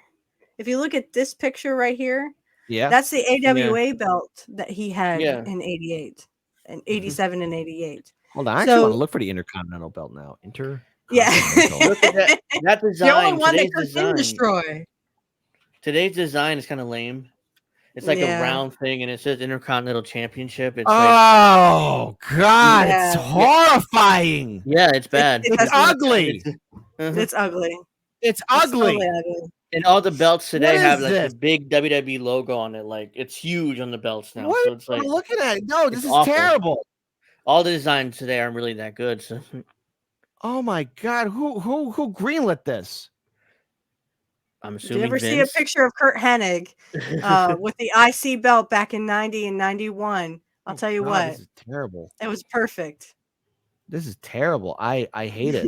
I hate what I'm looking at here. The Intercontinental Championship looks like crap. Here's what's even worse is they actually only made Curtis Axel IC champ because Curt was. Yeah. Oh wow. Look what they did to look what they did to the United States Championship belt. It's terrible. I had that one too. Or had that belt too. In WCW. wow. He had it. He got it from Steve Mongo McMichael. Wow, yeah, they totally. I'm surprised that dude was a wrestler. Who's designing these things? Who's designing these things? These belts. If you think about it, they probably wanted a new design for a new era. Because if you remember when Curt had it, it looked like a regular U.S. belt. I mean, it looked like a regular belt that WWF could have. Yeah, but it was more artists, United States champion. You know, have some more artistry. I mean, for the big heavyweight champ, like the big gold belt, like that looks like a heavyweight championship belt. It should look like that, big gold, beautiful like that. I like that. And it looked even better with the NWO spray and painted on it. NWO. I love that belt until they gave it to David Arquette and Russo, but that's right. And like I said, everyone, you might as well have this in the face of every other WCW or NWO champion. And the life kit, the wing gold, the eagle wing belt WWF had, that was great too. That was a good design. Well, that's why they told Curt, you can destroy this belt because we're gonna give Hogan another one anyway. So Curt destroyed the belt. He's like, this will never be a perfect belt unless it's around my waist, and that's true. Destroyed the belt. Actually, someone does have the belt that Curt destroyed. I don't remember who. I saw it on YouTube. Everyone thought the hardcore belt. Yeah, everyone thought the hardcore belt that they would pass around was the one that Curt destroyed. No, I don't think That's it was. Not it. Nope. No, some guy owns that. Oh wow! Because he showed it. He held it up and he's like, no, this is the one that Mr. Perfect destroyed in '89. Wow. All right. So a few more questions here. A few more. We're getting down to the nitty gritty here. Sounds good. In another life, would you be a wrestler and why? I would, as a kid watching wrestling, I would get, I'd do it because, hey, let's face it, multiverse theory. Why not? Let's do it.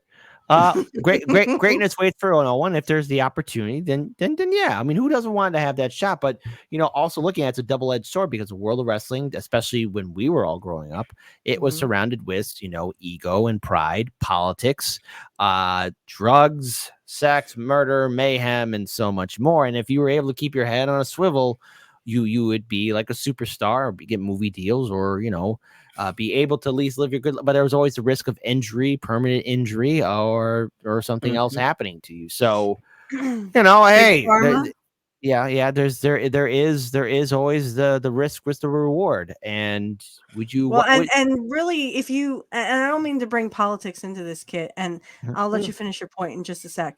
No, fine. Big Pharma actually designed painkillers and designed them for the purpose that wrestlers would take them, and ended up getting addicted to other things. Yeah. Right. So Big Pharma, you're the ones to blame for all those wrestlers that OD'd. I'm sorry, go ahead, Kid. so I mean, because then again too, it's sort of like how I say, like, well, if people time travel and went to Civil War or World War II, like, I would have been part of the resistance, or if I was born during this time, I would have done this or that. Like, no, you would be who you are, or a different type of person, but don't say you do this or that. I mean, I would like to assume that maybe I'd have a straight head, but the idea is fun to be part of wrestling entertainment history, to go through the throes of WWF or WCW or ECW. And yeah, why not? Why not? If you could be one person and live your life over again, and go into that realm, why not? Why not? Just I only hope that my principles would stand strong, but I would not be who I am speaking here on this mic. So I'm being an armchair general and saying, yes, sure, why not? Why not? I dip my toes. I dive headfirst crazy into the world of wrestling. Why not? Here he comes. It's Evil Kid. So I heard all you people didn't like me being champion. Well, too bad, because once again, where am I at? Oh, I'm in some bum F town in Texas. Boo. Wow, Evil Kid. Angel. I mean, of course I'd be a wrestler. I mean, that's what in fact, when I was a kid, that's what I wanted to be. If it wasn't for a back issue that I had, then I probably would have done it. But now but without that, another life, of course I would. I mean, especially if I'm 6'4", 250. I mean, why wouldn't I? I would have loved going on the road with, especially in the 80s and 90s, with a lot of those guys going on the road every single day, telling stories and all parties, crazy stories with the all the veterans. crazy stuff. Yeah, I would love to have all the done crazy that. stuff, all the ribs. Yes, Kurt would rib you. And I'm sure. Yeah, but I would have you. loved to have done that. That would have been my dream life. Just going on the road, not to worry about, normal job, that monotony that we all have to do now, So that would have been, yes, of course I would have been a wrestler in another life. But there's also, again, like, don't let the green grass fool you. Don't let it change don't your let the mind. green grass fool you. It's not always greener on the other Well, side. yeah. Well, yeah, I mean, that's true, but I would have taken the chance because that's all I wanted to be as a kid. So it was like, I would have taken the chance. I agree with you, Angel. That's all I ever wanted to do, especially when, Sherry Martel was a woman wrestler. See, I'm the only woman here, so I can speak from experience. Okay. Yes, I did want to be like China. I did want to be like, Sable didn't wrestle. Sunny wrestled more than her. The thing is that, and I would have been a Nitro girl too, except that I was 10, 11, 12, 13 at the time. Oh, and the Nitro girls. You had to be over Nitro 18. girls. Hey, I could do anything those chicks could do. I was on a dance team, for heaven's sake, in high school. The Nitro girls. So who doesn't love them? But I'm always with my ladies, the classy ladies of ECW, man. ECW. Of course. And Dawn Marie, she captured my heart. Hey, I would have been your crush. Trust me, kid. You would have had a crush on me if I was. I would be a wrestler. I would be a woman wrestler, kind of like Jackie. If you guys remember, she was against the Disco Inferno, won her match, but for some reason they would not let her have a man's belt. It wasn't until China became IC champ, I think. Yeah, she won the IC belt. Yeah, she won the IC belt that you were allowed to have a man's title. But I wanted to be just like China. I wanted to be just like her. I just didn't think I was pretty enough to get, be a diva or whatever. I also had, my abusive mother saying, "Oh, you're never going to amount to anything. This is just a dream, Oh. get a real job because it's never going to happen." So, Well, but yeah, would I be a wrestler? You're darn right I would be. And Who I'd be a wouldn't? pretty darn good one. And I would want the only person who could teach me how to wrestle, Curt Hennig. I would go to the Curt Hennig School of Wrestling. Oh, to be born in that era, and we're the only ones that remember the eras of ECW, WCW, and WWF, and the Monday Night Wars. I mean, wrestling today compared to it's pretty lame. I mean, it's like, hey, come on, don't be too mean to the next generation. well, I mean, Hey, I Raw was is the like, same way, Angel. I was the same way with it. yeah, Raw is brutal. It's like it's 3 hours long. I was like, and they can't, and they talk more than they wrestle. yes, Now, they if you're talk going a to take lot. wrestling out of it, then don't call yourself a wrestling program. Call yourself a promo They program. talk quite a bit on Raw.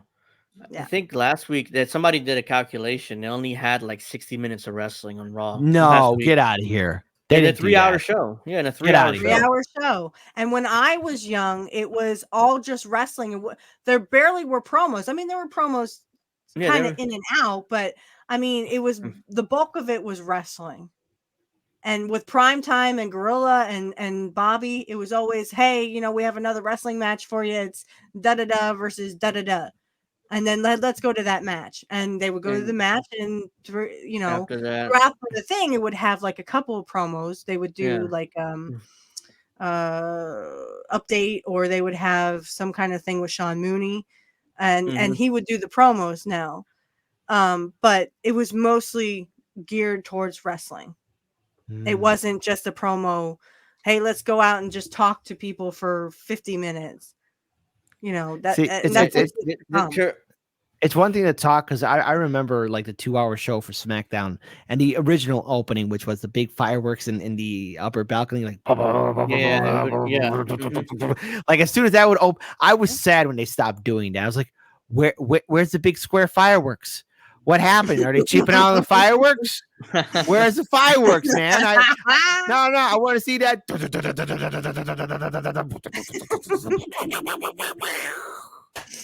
was that was a great intro.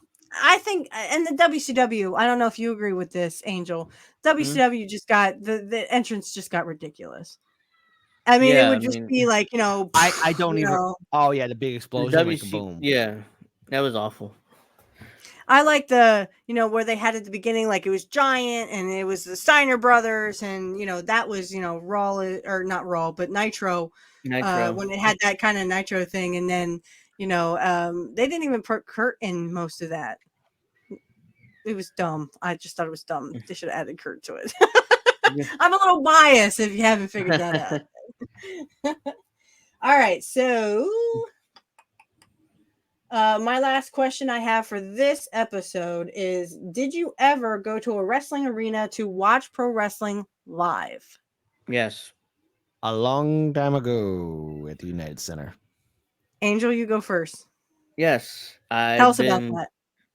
Well, which one? I've been to plenty, but the most recent one was a live event last year for WWF. Excuse me. I don't know why I said WWF, but WWE. And I uploaded to my channel it was Cody Rhodes went to this last time I went to the ring, and there was a Dusty Rhodes impersonator there, and I happened to be filming this, and it's on my channel right now.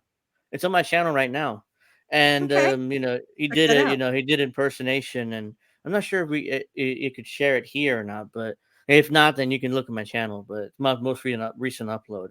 But yeah, he did the impersonation. It was perfect. I've met him. I met the gentleman who does the impersonator. He's wearing the polka dots. Well, guess who also does an impersonation of Dusty? And it sounds like Dusty just walked in the room. Jim Cornette. Have you ever heard Jim Cornette? Yeah. His impression of Dusty. He's just, he does it perfectly. I'm just like, oh my God, did Dusty walk in the room? What the heck? Yeah. I'm looking for Dusty going, where's Dusty? Yeah, I've been to Raw tapings like 10 years, 15 years ago. I've been to DCW Arena 2 or 3 times as a teenager. It was like, That bar, it was a bar. It was a bar in Philadelphia. I think I told you this when you Yeah, came on yeah. my show. Yeah, It's you a said it was bar a in bar. Philadelphia, and there's a seedy Mhm. part of Philadelphia. It wasn't that safe. Today, nice- Philadelphia is like garbage, but Oh, yeah. back in those days, at least it was part of it. It wasn't seedy. And it's like it was hot. It stinked. The bathroom barely worked. I'm like, what am I doing here? But at the Oh, same time, I no. wanted to see. I wanted to see these crazy sons of bitches do their shit. So it was like, okay, well, I'm here. That's right. So I was there, and then that was it. And I've been I forget how many. I've been in so many. So, Okay. Kid. Allstate Arena, John Cena. It was April 10th, 03, I think. Okay. John Cena defeated The Undertaker. Okay. I think See? Brock Lesnar was fighting Matt Hardy. Hmm. I think this was that when was- Chris Benoit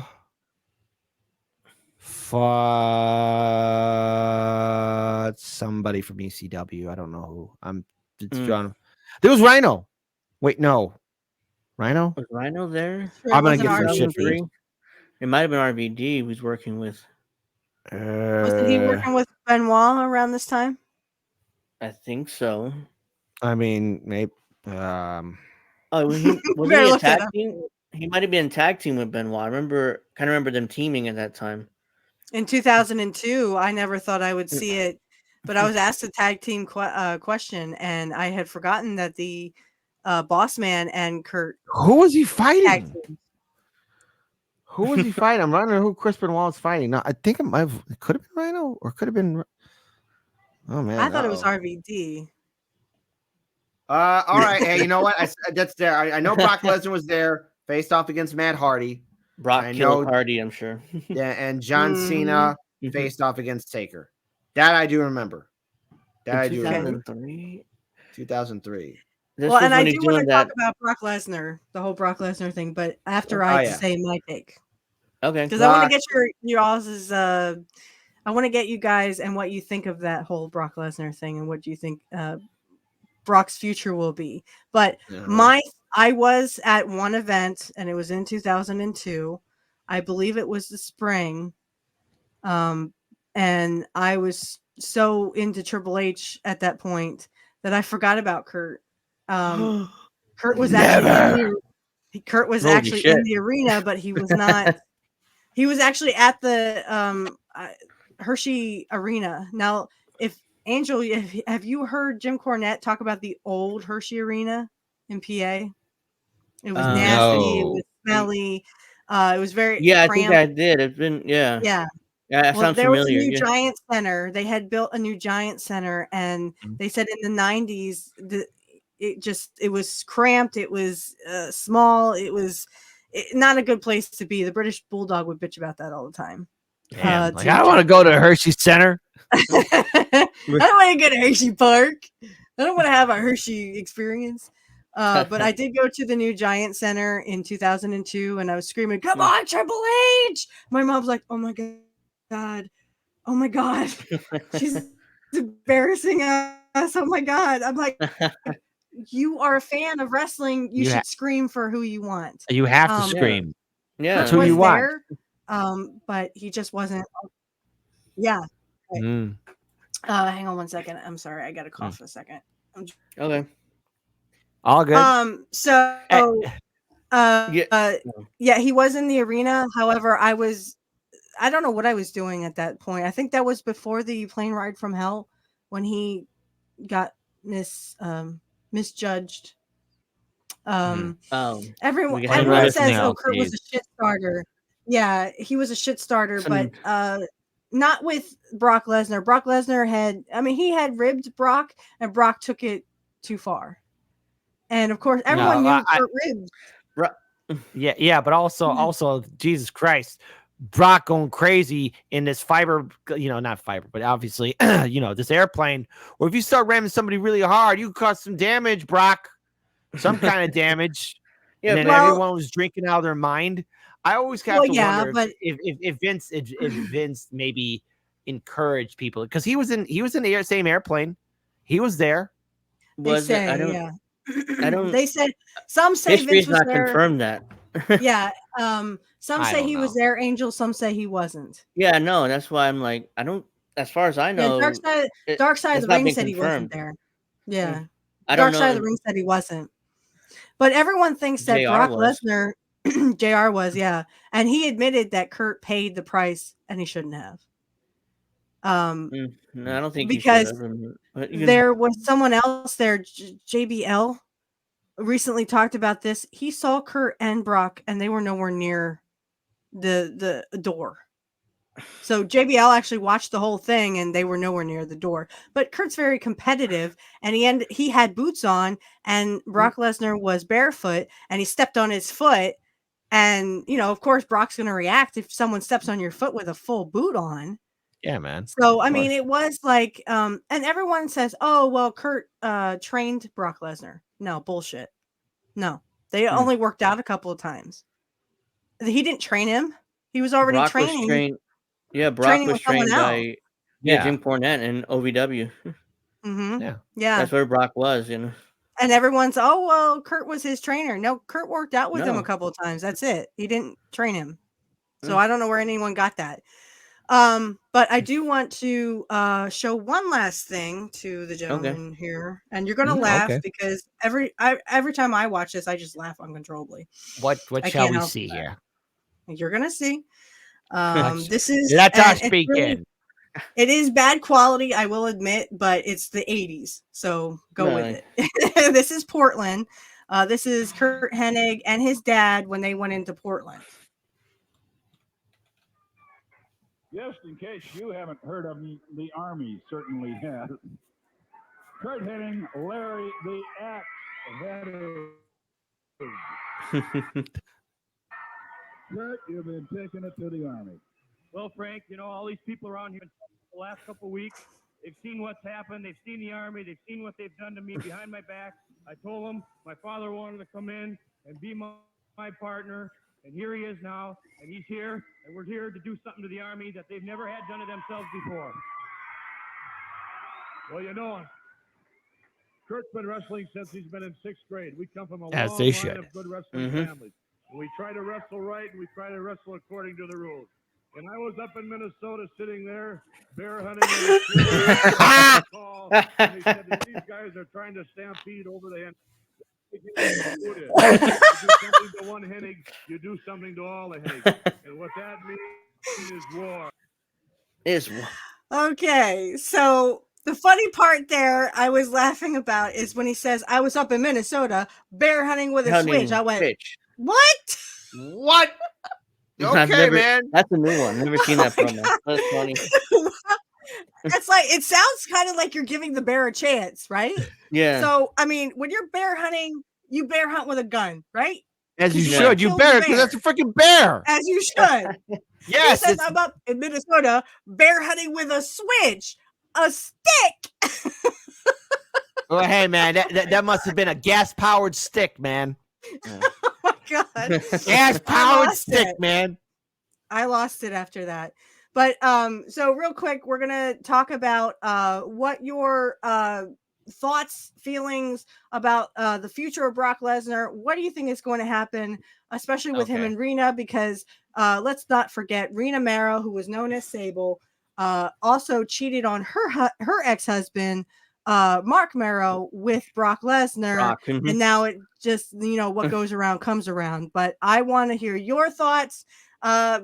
Go ahead, anyone. Just take the floor. Well, if this is in relation to where Brock is supposedly being accused, the allegations that he was also involved in allegedly of these said situations, these accusations, these alleged accusations, I would say the company, TKO, WWE, and all other affiliates are going to want to avoid him like the plague, like they got rid of Vince. So if Vince McMahon is no longer there, Brock Lesnar loses, I think, a shield, but also people are thinking about the dollars, they're thinking about perception, and perception drives reality. I think he's more or less. Is there a possibility that he could prove to his innocence? Well, he's got to do it. I think right now the radio silence is a little bit questioning and concerning, but I think he's got to. I don't think we're going to be seeing him on the big screen anytime soon, unless other things do come out to maybe put him in a better light.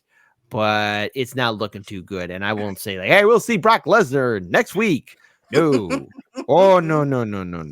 Plus, there's many people who are angry and want to be opportunistic and remove Brock Lesnar from the equation because Brock probably didn't make a lot of friends either along the way. And so some people, like with Vince, like, okay, Vince is gone. Let's use this opportunity to do this.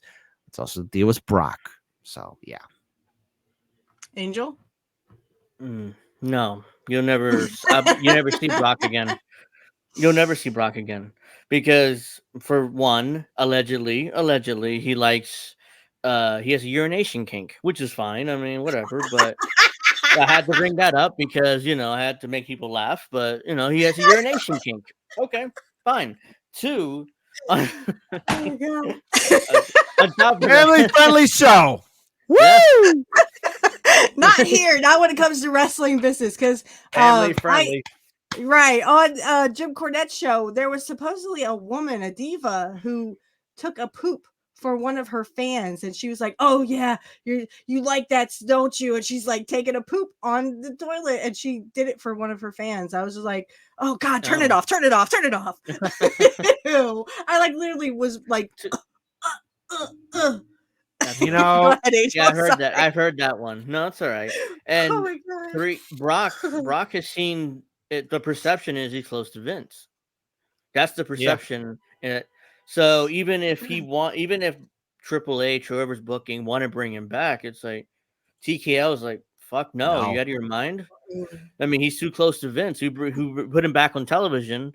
The fans might be a little bit happy, maybe, but it's not worth it to our business to associate with Brock Lesnar anymore. So at some point, I do suspect they will say they future endeavor Brock or quietly release him, whatever, and just or pay him off the remainder of his contract and not even mention him again, like he doesn't exist. And then he'll be gone. He's up in Canada in his little farm and whatever he's doing up there. And we never hear from him again. No, he wasn't bought he in a Minnesota? farm. Yeah, in then Canada? he moved to Saskatchewan, Canada, up there, like Saskatchewan. Yeah, there's nothing up there. It's not even. It's barely phone service. He had one in Minnesota, but I guess he just wanted to be in Canada for some reason. He wanted to be alone, like Brock. He's a really like, like people, as Paul Heyman said. So like, he barely likes people, so he just moved as far away. Yeah. I think that's what Jim Cornette said too. Yeah, I think that's what Jim Cornette said. Mm-hmm. So yeah, he's up there in Canada hunting boar, hunting bear, doing whatever he does, and we'll never see him again. Like he'll be done, So that's my thoughts on Brock. Interesting. All right, so I'm not going to be nice to Brock because I think that he used Curt to get to where he is, and I don't like when people use the people I find to be a hero. So Brock can go fuck himself, as far as I'm concerned. I know, family friendly. Fuck off. That's what I feel about. He's not coming back. Oh, I don't see him coming back. I mean, I think each of us have agreed on the same thing. I don't. I don't see it happening unless there's some sort of thing. The reason why he's being told to keep quiet. I mean, he could be legally advised to be told to keep quiet and not say anything. Yeah, I'm sure. To which, a lawyer telling him to shut up. but then again, too, there's also the like, oh, were you part of this alleged thing that you're being accused of right now? So. And maybe there probably people are just happy that they can finally remove him. Somebody's less problematic. Yeah.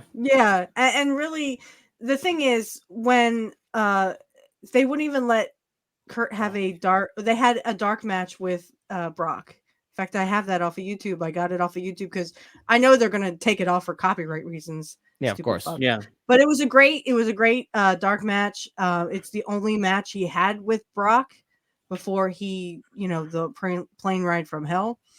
But I think Brock is done. I think he's never coming back, and good riddance to good rubbish or bad rubbish. And like I said, I couldn't get into Brock Lesnar, even though, if you listen to the interview with Curt, he was like, oh, he's a stud. He's going to be the next big thing, in wrestling. And he kind of was there for a while, but then he's like, oh, I want to be a football player. I want to be a UFC fighter. And he got his ass kicked. Rightfully so, right? Well, he became heavyweight champion briefly. Yeah, Right. yeah, he did for a while. Yeah. And he always says, oh, well, Curt used to tell me, oh, don't become a lifer. And No, first of all, Curt never said that to him.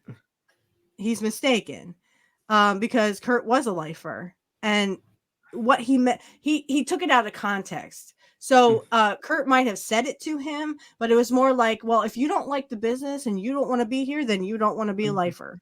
Don't become a lifer. Yeah, probably what And he meant. Brock didn't like the business. He didn't like traveling. He He didn't like being, and we learned that from Jim Cornette. Yeah. And Well, that comes as a job, though. That comes as a job. If you're a wrestler, you got to go around. You think a lot of guys like doing that? Well, the answer is no. But if you want to put food on the table, or you want to pay the bills, or take care of family members who might have health problems, and your paycheck is the only thing keeping everything going, you got to bite that bullet and do it. The only reason I took that job was because they offered him a shit ton of money. Yeah. That's right. Like, after he got out of college, like, okay. That's right. And he was the state champion in Minnesota, but he was from Iowa, and he was doing local Iowa matches, and that's why he was in OVW. And Jim Cornette said, he didn't like the business, he didn't like traveling, because he was just used to wrestling locally in Iowa. And that's what he's like, I want to go back and be with my girlfriend. But then he ended up leaving his girlfriend, who had given him twins, to Rena. And then he married Rena and had I don't know if they had a couple of kids or if they had one kid. I think they had one or two. Did they have two? But he had twin, a boy and a girl with another woman. And he would always use her as an excuse, but then he ended up leaving her for Rena. So my thing is, and then he would always say, well, I always got jealous when Rena would leave for WWF because of Vince and stuff. I said, hey, bud, what goes around comes around. Rena cheated on Mark Marrow for you. You cheated on your girlfriend with Rena. And now what goes around comes around, honey. Yeah. You're getting exactly what you deserve. Don't use family as a crutch. All right. Don't use family. That's right. Like, here's the thing. If you were like, hey, there's a serious medical issue or there's something like that, fine. All right. Like, hey, there's something going on, right? But I mean, if your job is to travel around, I mean, look at all the UFC champions too. Like, they have to go around and train and do other things too. Or if there's any kind of shows or promo, be it in Las Vegas or wherever. I mean, you got to do it. And we also have to remember that wrestling can trace its roots all the way back to the carnival days, the carny days. What do you think carnivals did? Carnies did. They went around. They couldn't be in the same location forever. They had to go around. They had to travel. That's part of the business. That's how it's designed. Wrestling is the last great. Sorry, what I'm going to say is, like, wrestling is the final form of the great carny tradition. What did Jim Cornette say, Angel? That it's like speaking carny. Yeah, they would speak carny back in the day. That's what Jim Cornette said. Yep. Yeah, when he was before he was a photographer for Jerry Jarrett, and they would talk carny in front of him, and they would talk carny in front of him. Yeah, because he wasn't brought in yet. Yeah, he wasn't brought in the business. Yeah, he actually was a photographer and got pictures of. Do you remember when Andy Kaufman got carried out? Yes. Because Lawler had pile drivered him. And Jim Cornette had a little special. He said, yes, I was there. I was there as a photographer taking pictures of them carrying Andy Kaufman out to with a neck brace on, because he had to make it look good, right? Yeah. He had Andy Kaufman had to make it look real. He would go on, I think it was the Tonight Show. He would go on with that neck brace, and he also, when he did Taxi, he still had the neck brace on. He still had the neck brace on. You always make sure you keep kayfabe. Yeah, kayfabe was so important back in the day. Yeah, it was. Yeah, it was until the Click ruined it. Well, and then also the Montreal Screwjob ruined it. Yeah. Things. Yeah, and there's I would like to share. Or you said that when Hogan called out Vince Russo for there's a reason why this business is going under. I don't know if that was 100% true or not, but like Because of bullshit like this, brother. bullshit Yeah, like bullshit this. like this. That's exactly Mhm. right. Because Vince I was Russo watching didn't that care. pay-per-view. I was watching that Vin- pay-per-view. I'm like, what the fuck Yeah, is Vince this? Russo didn't This care. is He didn't give a shit. all this drama, and that it's obvious backstage drama, and it's coming out right in front of me here. Like, I don't want to see this. I mean, where's the matches? You know, like, oh yeah, Hogan beat Jarrett. Of course he did. I mean, he's not gonna do a Yeah, of job to course he Jeff did. Jarrett. And what's sad is they did the same exact thing to Kurt in TNA that they had done in WWF, in WCW. He had a match with Jeff Jarrett. Not a lot of people remember that because they remember his last match which was complete bullshit. An axe on a pole match. What the fuck? This That is was Curt stupid. Hennig you're talking about. This That's is Vince not just Russo some booking. wrestler. Yeah. Yeah, that wasn't just some wrestler off the fucking street, guys. No, Sorry no, for my no. language, Vince Russo was genius for having the greatest band in the world play Kiss. There's a band that would Yeah. never sell out. I think wasn't that Eric Bischoff who did that? Oh, it was? Was I it thought it was Eric Vince Bischoff? Russo. Yeah, it was No, Bischoff. He Bischoff. was a fan. Bischoff He was said a fan so. of Kiss. Yeah, Yeah, I'm Oh, sorry. I no, didn't he like that. wouldn't. No, yeah, it he was didn't. awful. I That was Even a though we're Bischoff going thing, to though. right, even though we're going to go and watch along to Kurt's last match because I have it downloaded. I don't, like I said, I don't know how long they're going to keep it on YouTube for. So I just download it before YouTube has Download. anything to say with it. Download. And then we're going to definitely watch along with it. I thought it was really fucking stupid. And no offense to David Flair, but his fucking father can go fucking rot in hell for all I care. I hated fucking Ric Flair from the fucking beginning. And he also screwed Oh, we Kurt. didn't say time.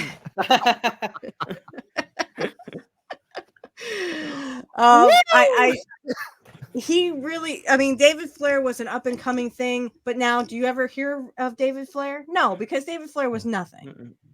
And his father ruined his wasn't career good. by sending him, he sent him to Puerto Rico, and they did nothing with David Flair because Ric Flair didn't want nothing to do with it. He just said, "Here, teach my son to wrestle." Well, don't stick him in Puerto Rico.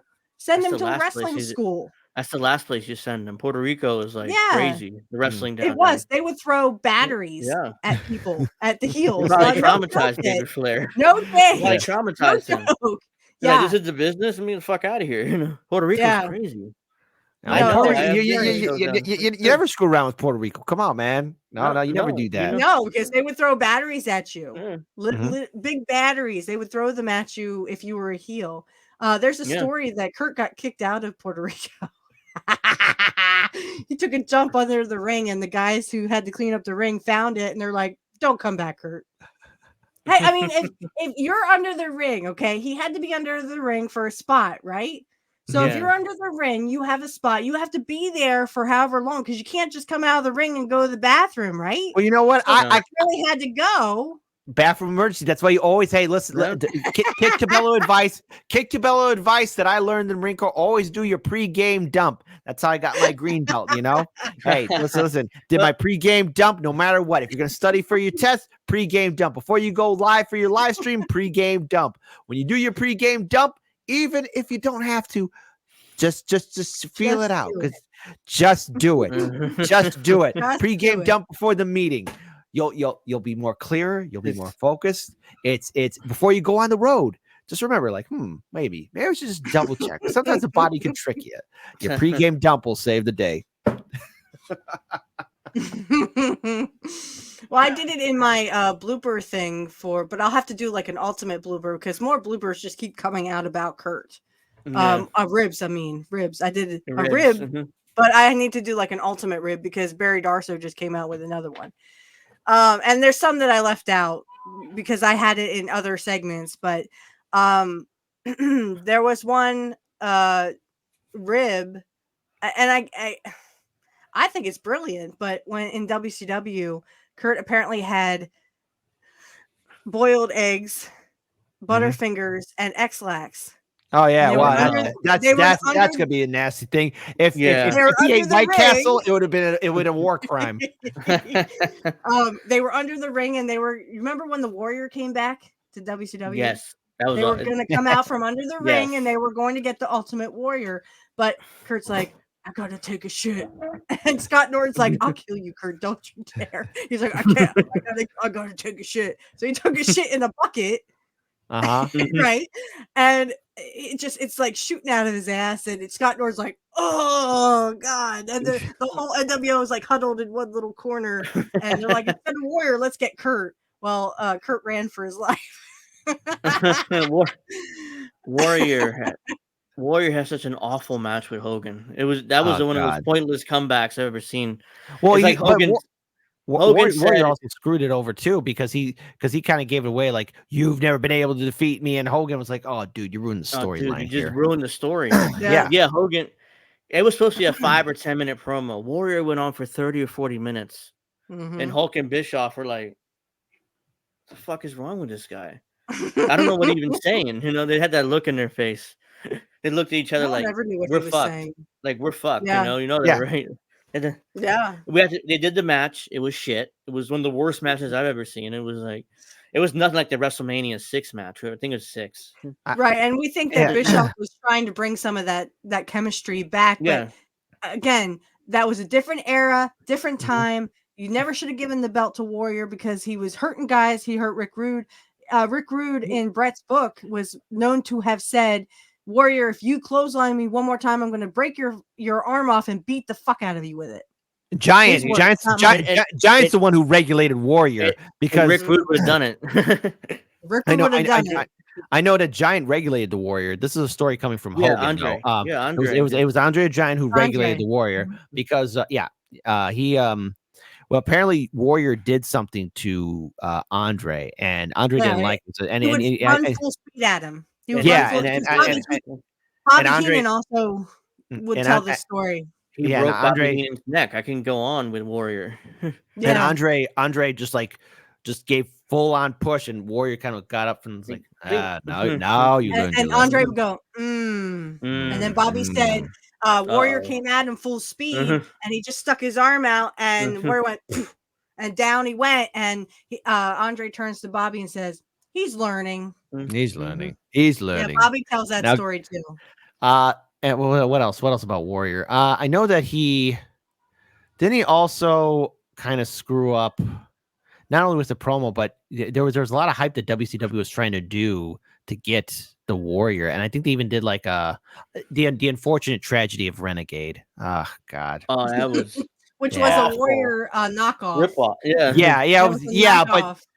But I mean, like the thing is, Renegade was hyped up to be that Warrior guy, but as soon as people realized it wasn't Warrior, he got really screwed over. And then like when not Bobby Heenan, no, it was who was the manager of Hulk Hogan again? I'm losing it now.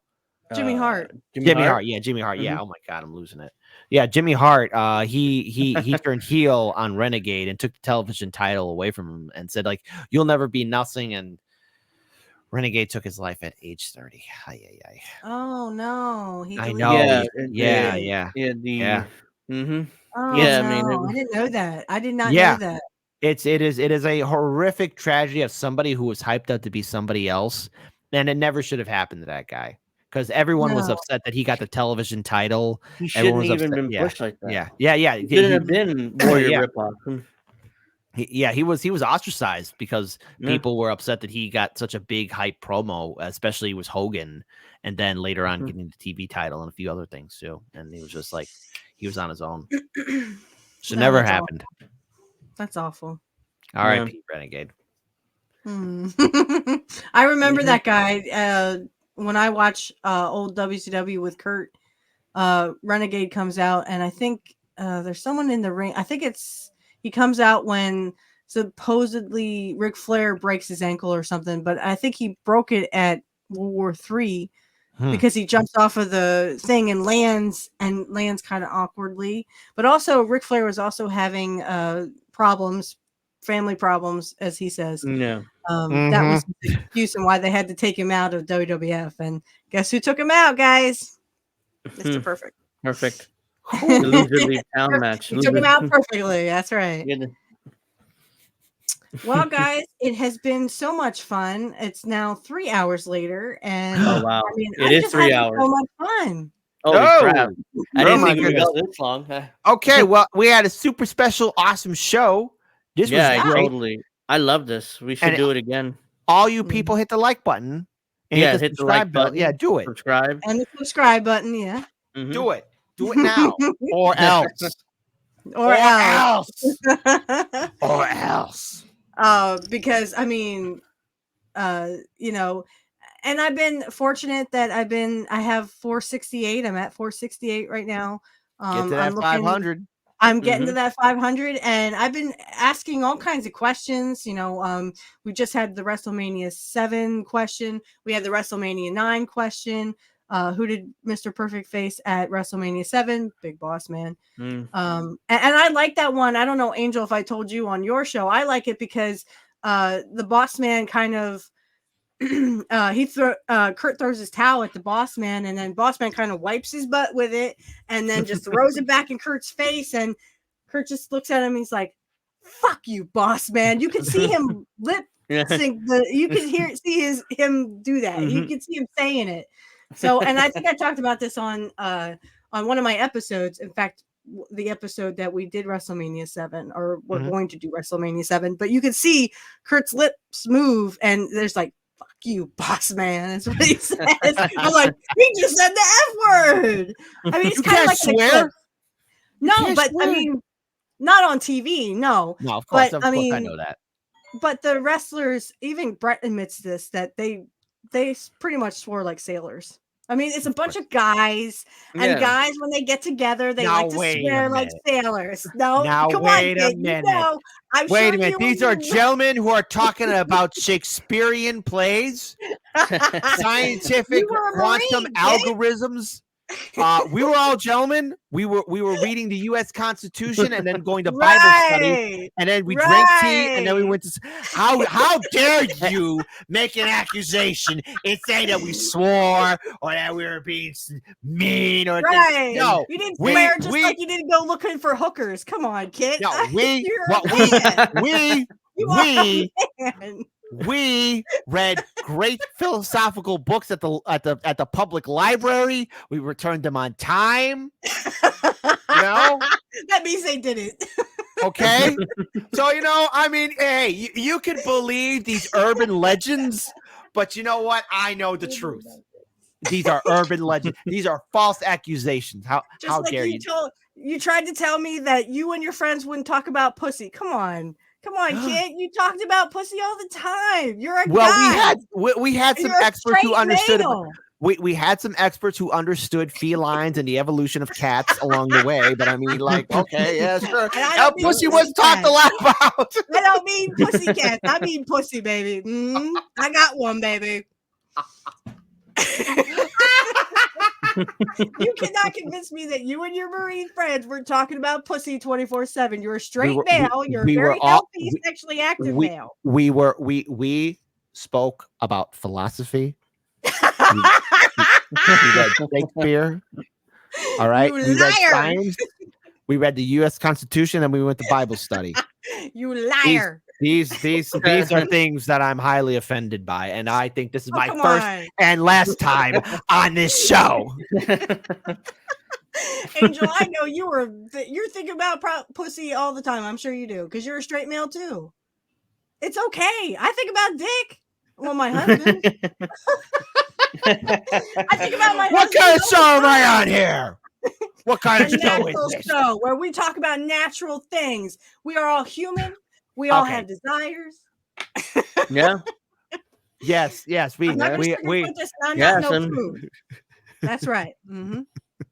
I'm not a prude. I don't like. I mean, I'll talk about sex if it comes into the whole. I mean, there was a lot of sex in wrestling. Let's be sure it was. I mean, come on. Come on. What do you think Sunny was? What do you think Sable was? They were sex symbols. Yeah, Sable. Every man wanted to be with them. Yeah, there were Sable, Trish Sunny, Stratus later on. There's Trish Stratus, Dawn Marie. Dawn Marie. For me, it would have been Curt. Dawn Marie. I love. Yeah. May she rest. I thought Curt was hot. I would definitely. May she ever forever rest in my heart. I love Dawn Marie. Who doesn't love Dawn Marie? If Curt and I were in a room together, didn't matter how old I was. Oh yeah, I'd hit that. Dawn Marie. In a damn second, I would bang that. I would do it all night long too. Uh, All right. All right. but Well, enough about my sexual fantasies. Okay. But no, like this has been so much fun, guys. I can't tell oh you yeah, I how. agree. Mhm. Oh my god, I've never sat here and just like I'm like, oh wait, what about this? And then oh wait, what about that too?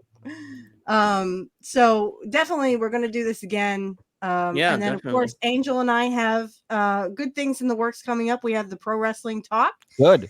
We're still talking of when we're gonna start. Hopefully next week sometime. Oh, Angel, most we likely. can get together. Yeah, with most that. likely be next week. And we're gonna do live. So I was like, well, I don't usually go live, but you know, the first live show I've done was with you, Angel. So Yeah.